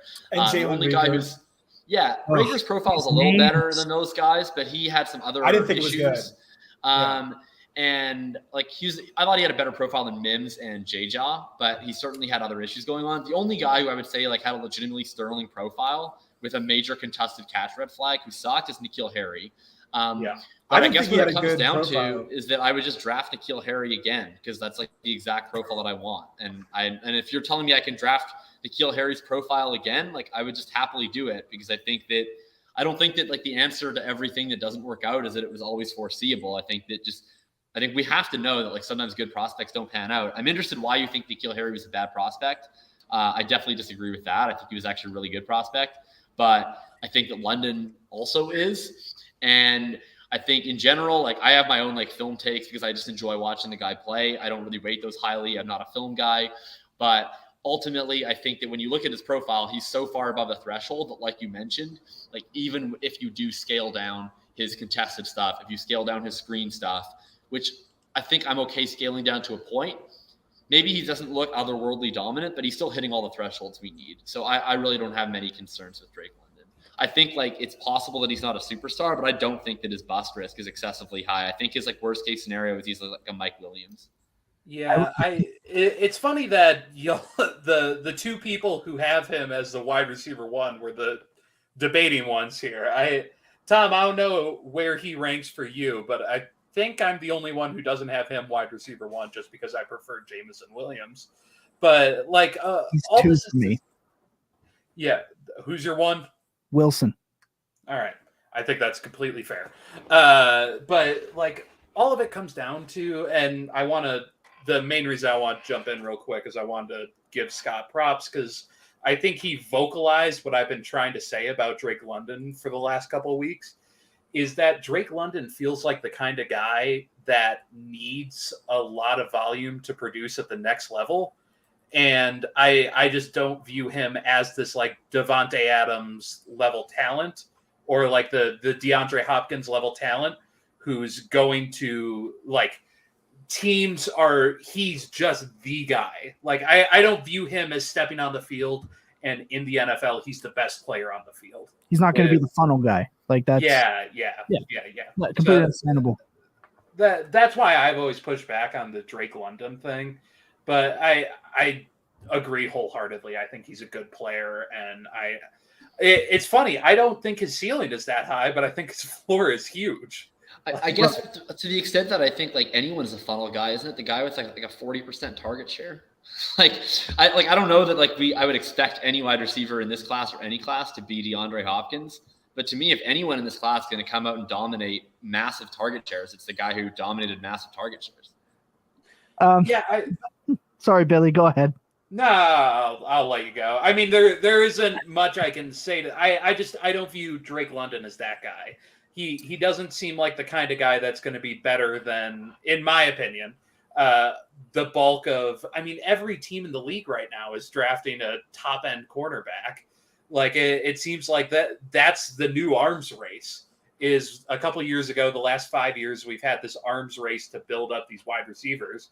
Now, the last couple of years, we're going to have, multiple instances in the last couple of years where we're seeing these cornerbacks go top 5 in the league or top 5 in the NFL draft. Like, it seems like that's the new method is how the hell are we going to be able to stop these fast, monstrous wide receivers in the league? Well, that's answer simple, Billy. It's too high safety. Yeah, cover 2. But that's my biggest beef with that is he just seems like he's and Jacob, this is one of the first debates you and I have ever had, which is funny because back in that debate, I feel like I was on the Drake London side where I would always say I like these big alpha type wide receivers who are going to command this target share. And you were saying you really like the new NFL prototype. Yeah, like stylistically, I don't like the Drake London type. Yeah, absolutely. Like I don't, but ultimately, it's really the funny spreadsheet does you not and I ask. are on these two. Yeah, like the thing is, like stylistically, I would not want to run my NFL offense through a Drake London, but ultimately, like unfortunately, I don't have a style points category on my spreadsheet.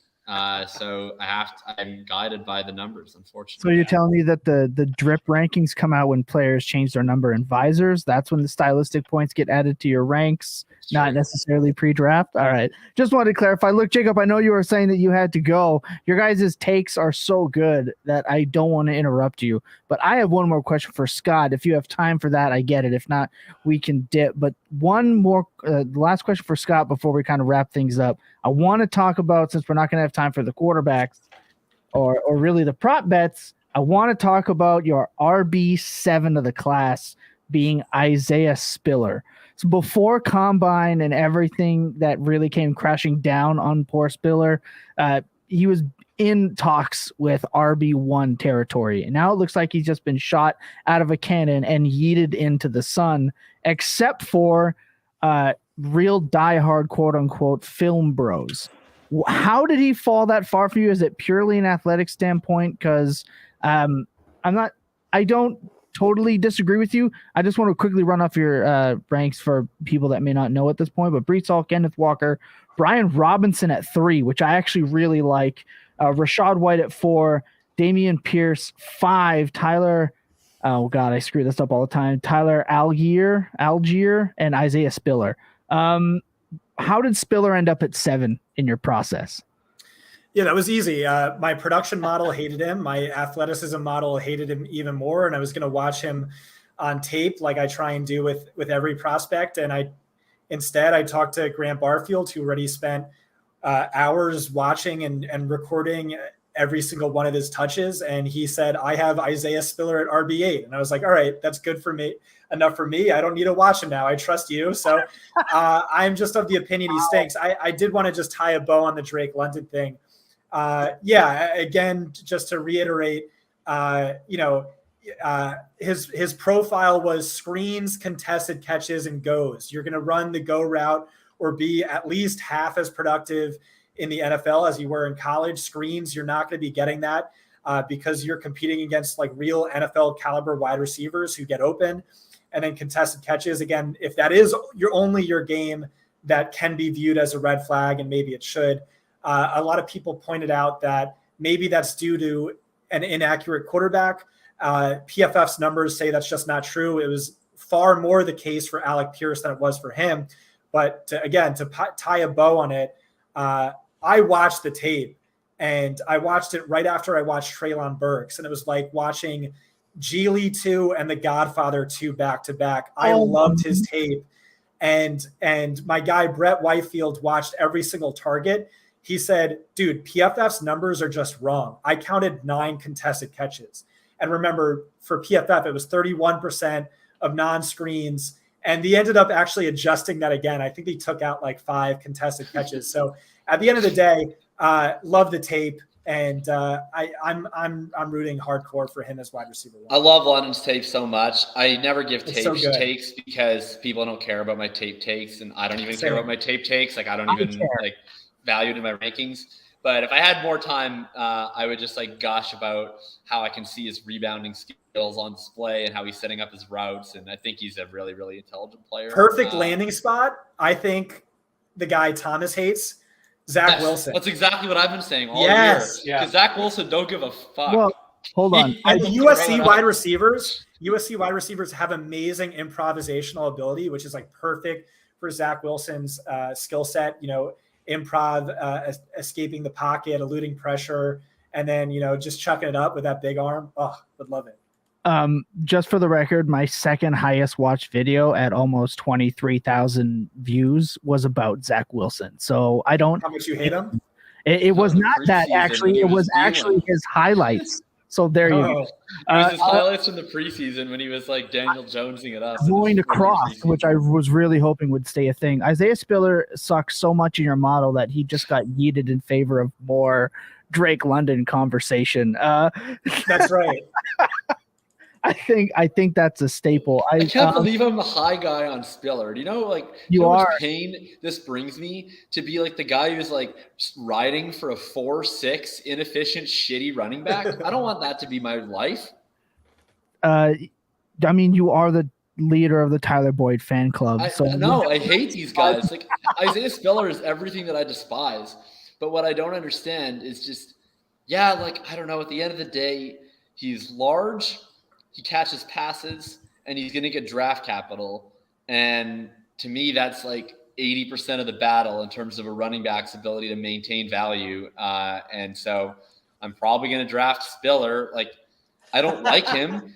Like we're gonna have Noah Hills on the show in May, who has Isaiah Spiller ranked as his RB19.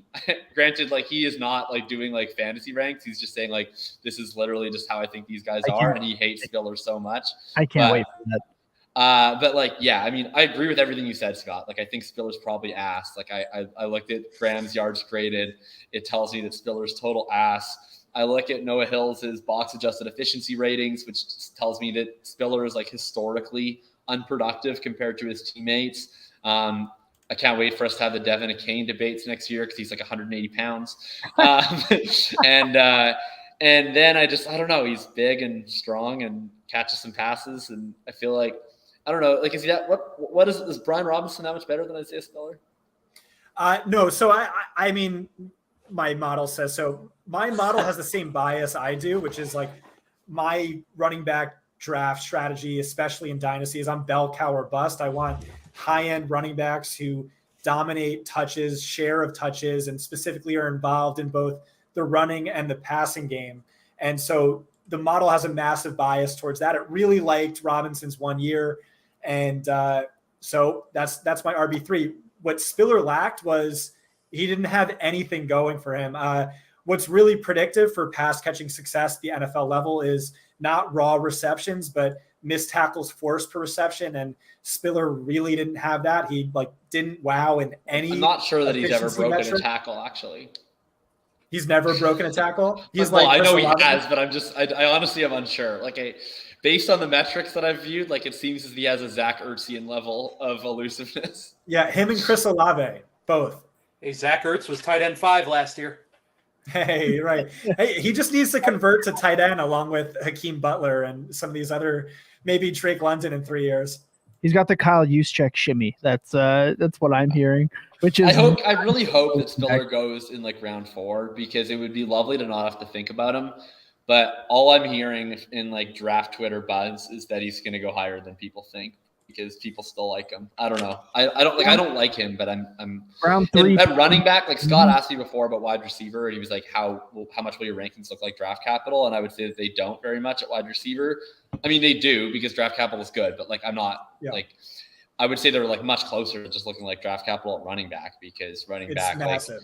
3-4 wide receivers are going to play at a time. If you have the ability to earn targets, even if your coach thinks you're third best, then you'll demonstrate that you're best soon enough. If you're a running back and the coach won't play you, then you don't have a chance. So it's hard. If Isaiah Spiller goes in round 2, I can't ignore him. For running back, it doesn't matter at all to me for wide receiver, but Breece Hall goes to Pittsburgh and Kenneth Walker goes to Buffalo. What are you going to do with your rankings, right?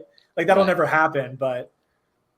Yeah, I mean, that's the thing that I've been saying too, is we didn't see this last year, because the only running backs who went in the mid rounds, basically, that people cared about got these not landing spots with Sermon in San Francisco, which obviously was a flop, but it was the landing spot that had potential to be good, and we saw it be good for the other running back that they drafted. And then Michael Carter going to the Jets, where both of them went to wide open depth charts, but it's only 2 years ago that we saw guys drafted in the 3rd round to be straight backups. Darrington Evans was a straight backup to Derrick Henry. Alex Madison was a straight backup to Dalvin Cook. Both those guys were drafted in round 3. There's going to be running backs in round 3 that are going to be straight backups to the 2017 running back class, in my opinion. I think that the Bengals are a team that could draft a guy, potentially, I mean, we'll see what the Bears think of Herbert, but definitely the Raiders could certainly draft a guy. The Titans could draft another guy, because obviously Evans didn't work out for them. There's going to be guys who are going to go to spots, probably even in round 3 this year, where they just won't project for any touches in year 1, and it's going to be. I think that's all of them after the top 2. I keep comparing this class, wide receivers and running backs and quarterbacks and tight ends, to the 2016 class, where if you remember, it was the bell cow at the top, which was Zeke Elliott. Then it was the better, superior runner with pass catching question marks, RB2, Derrick Henry, and then a bunch of non-starters after that. So I have Brian Robinson RB3, but I said he's Alexander Madison 2.0. And so I don't know that there's another starter after the top 2 in this class. It's and the tough. landing spots, like you said, there's Atlanta, there's maybe Buffalo being linked. And after that, it gets really murky. I feel like it's the exact same landing spots as last year.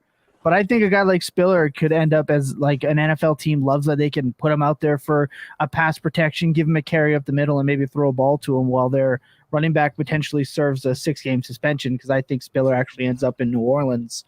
That's the spot I have him going to in round 4. We'll see how. I don't think he'll be there in round 4. That's just my opinion. That's where I'm going. That's where I'm sitting. That's where we're going to go. Guys, we're at an hour 44. Jacob does have to get back to saving the world one case at a time. When we gotta keep the criminals on the streets over here. when we get out of here, I want, if you could, everyone's favorite draft prop bet for tomorrow. I'm assuming everyone has made them here, except for Billy. You're not allowed to. So Billy, you can hit us with your favorite thing for the draft tomorrow, or maybe what you're looking forward to most on the draft show. I want to start with, of course, Scott. What's that? My favorite draft prop? Prop. Well, I'm not a sources guy. I can be sometimes, but this isn't a great one. And that's that you should be betting. Stingley's a lock for 103. So I would play around with some 1-2-3 combos of Walker, Tibbs. I think he's a lock at 102. Walker, Tibbs, Stingley, or Hutch, Tibbs, Stingley for the 1-2-3 combo. Interesting. I'm the exact opposite of Scott in terms of 102. Why do you think Tibbs at 102? I just have like a well-connected Detroit Lions guy who is really confident. It's like, this isn't sources. This is just like, he's very confident. It's Thibodeau at 102. Yeah, that's been an interesting one because that line has fluctuated so much recently. So I put out a tweet early yesterday, which was basically just like once the Walker line dropped, I looked at the 102 line because everything that I'd heard out of Detroit early was, when I say I heard out of Detroit, I mean I checked Twitter. Like I'm not like calling people in the Detroit Lions organization. He's been hearing from his guy. But everything that I'd seen early on was like, if Hutch is there, they're taking him. And then I'd seen a lot more Thibodeau love to 102 after it looked like Hutchinson was going to go 1. And so my take was just like, they're going to draft Hutchinson, but you can get Hutchinson in a way better line than you can get Walker 101. So if you want to take Walker 101, take Hutch. And that's when some of the Lions people started saying like Lions fans stuff were like, no, we're taking Tibbs no matter what. And interestingly, the line later last night absolutely plummeted down to like minus 400 for a second on Hutchinson, got taken off the board for a second. It's now back where Hutchinson is still the favorite at minus 140 that I'm seeing, but Thibodeau is back in play at plus 130. So that line has been going back and forth, and I honestly will see. That'll be a really fascinating one to watch. Unfathomable to me if the Texans actually take Stingley instead of taking Aiden Hutchinson. To me, that would be a wild fall for Hutch. But anyway, my favorite line, if I was going to do one, is I want to short Breece Hall RB1.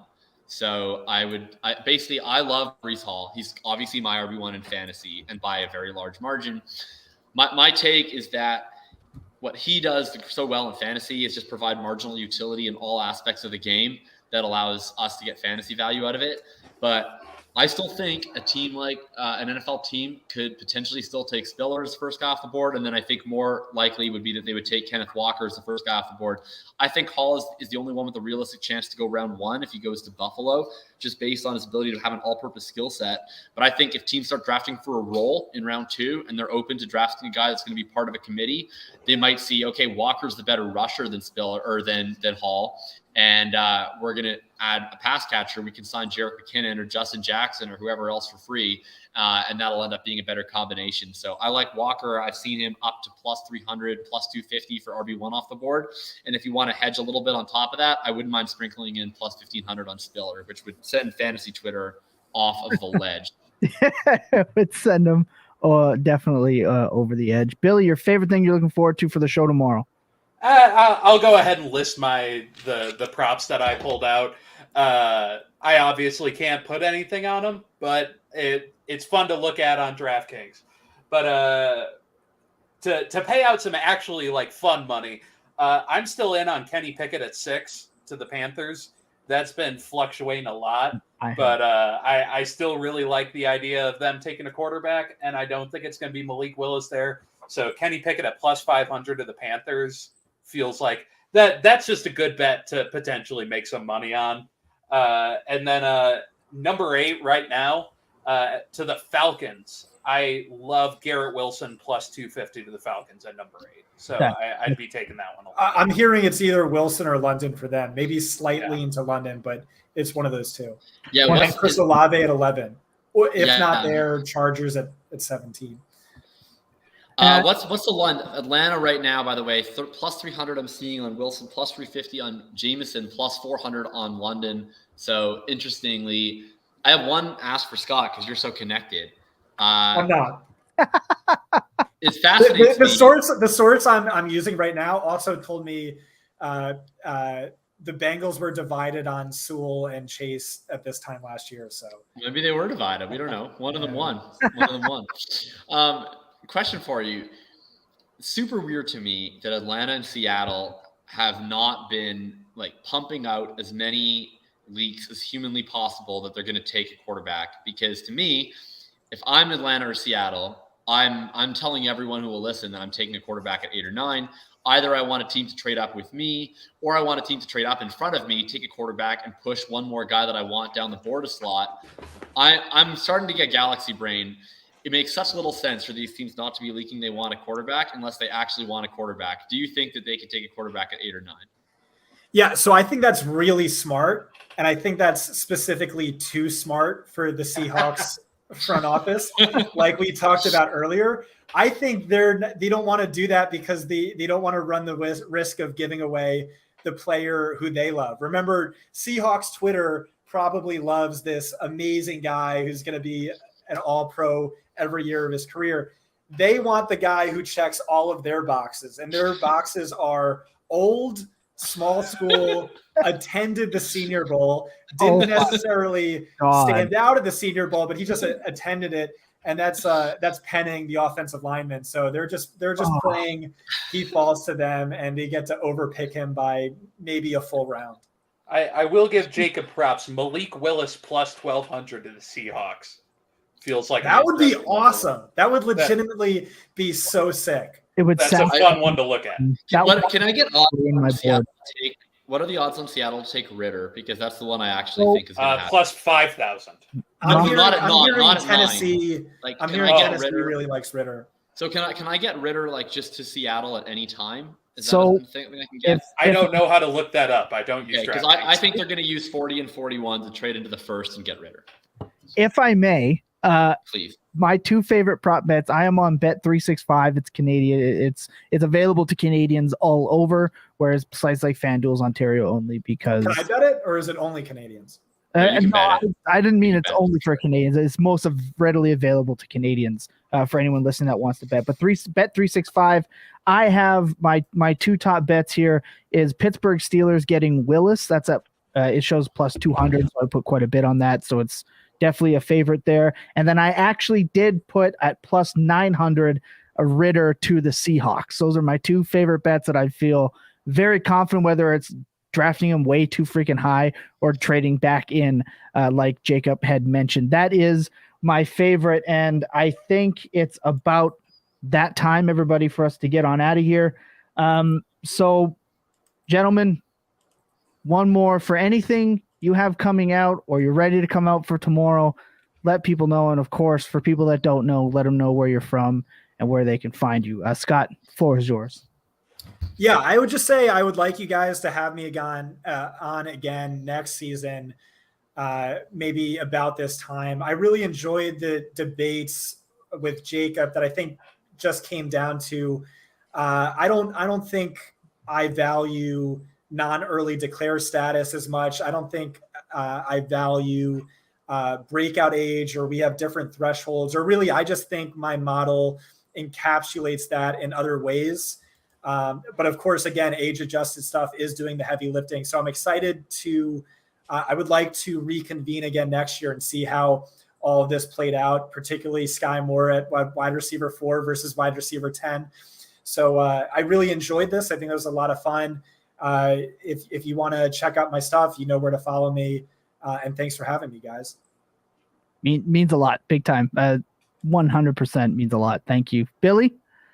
Yeah, find me on Twitter at BigBillyFF, as always. I would usually plug stuff here and say I'm doing fun stuff. I just think y'all should go watch the draft show because it's going to be a lot of fun tomorrow. And I'm going to be poisoned by the end of it because of Jacob. So that'll be fun. Lost a bet. Jacob? Yeah, you can find me on Twitter, FF_RTDB. You can find my pre-draft slot on the Mind and Mansion show that I was on Sunday. I've tweeted that out, but you can find that on the wherever you get Player Profiler podcasts. You will be able to find my rookie guide coming out shortly. So I will drop all of my personal rookie rankings with full, very loquacious explanations in the Bulletproof Discord only. Although I'm planning on doing a thread of just my wide receivers specifically for the public on Twitter tomorrow. And then you can find the co-written rookie guide with Drew Ozenchuk, the DF Bean counter, that will be coming out probably about a week or so after the draft because I'm in file transfer season and he's in tax season. And so we'll be getting that out as quickly as we can. can post-draft for a lot of your rookie drafts. And then you can, of course, find me on Twitter. You can find me here for the live draft show. I'll also be stepping out just very briefly to hop on the Player Profiler live draft show. So if you check that tomorrow morning or the morning after, you'll be able to find my spot there. And then on Friday, I'll be back here for a little bit. And then I'll also be doing a spot on Tyler Karp's draft show. So you'll be able to find me on wherever you need coming into draft season. It's the most wonderful time of the year. It is the and by the way, I wanted to say I totally echo everything that Scott said. I really, really enjoy the debates and love all of Scott's work. And I think it's fun to see like how general sort of macro differences show up in like small ways on certain players. And then you get guys like Skye Moore or Christian Watson that really like elevate those gaps where some of the differences in process like really start to stack on top of each other, and it's interesting. This, like I said at the top, this class is just so insanely boom or bust. We're just going to be, like, oh, dead right on this, dead wrong on that. I think it, but it's also a function of this class where like, okay, this guy busted, this guy hit, and that was always baked into their profile anyway. So on the contrary, Skye Moore is an absolute lock, 0% chance. Lock of the century. Lock of the century, guaranteed top 5 wide receiver. Christian Watson has no flaws whatsoever. Perfect prospect. All right, and of course with that, it's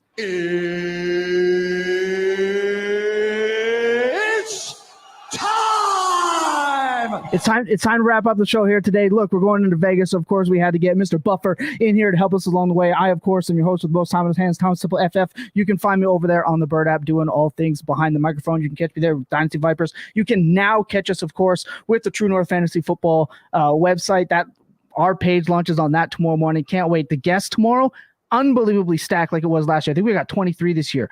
We have shoes on the ground in Vegas tomorrow, live reporting. Instant reactions, interviews with fans, live at the draft with Mark Shue of Primetime Fantasy. He's out there going to be calling into the show with us live from the draft. You're not really going to get that in many other places on a live draft show. We've got the giveaways.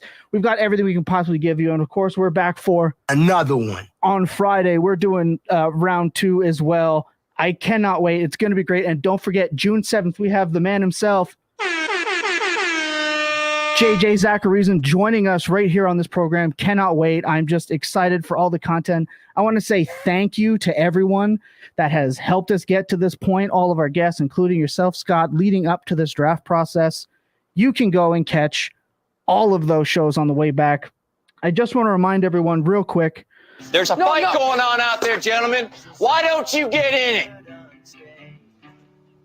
it? Clear eyes, full hearts.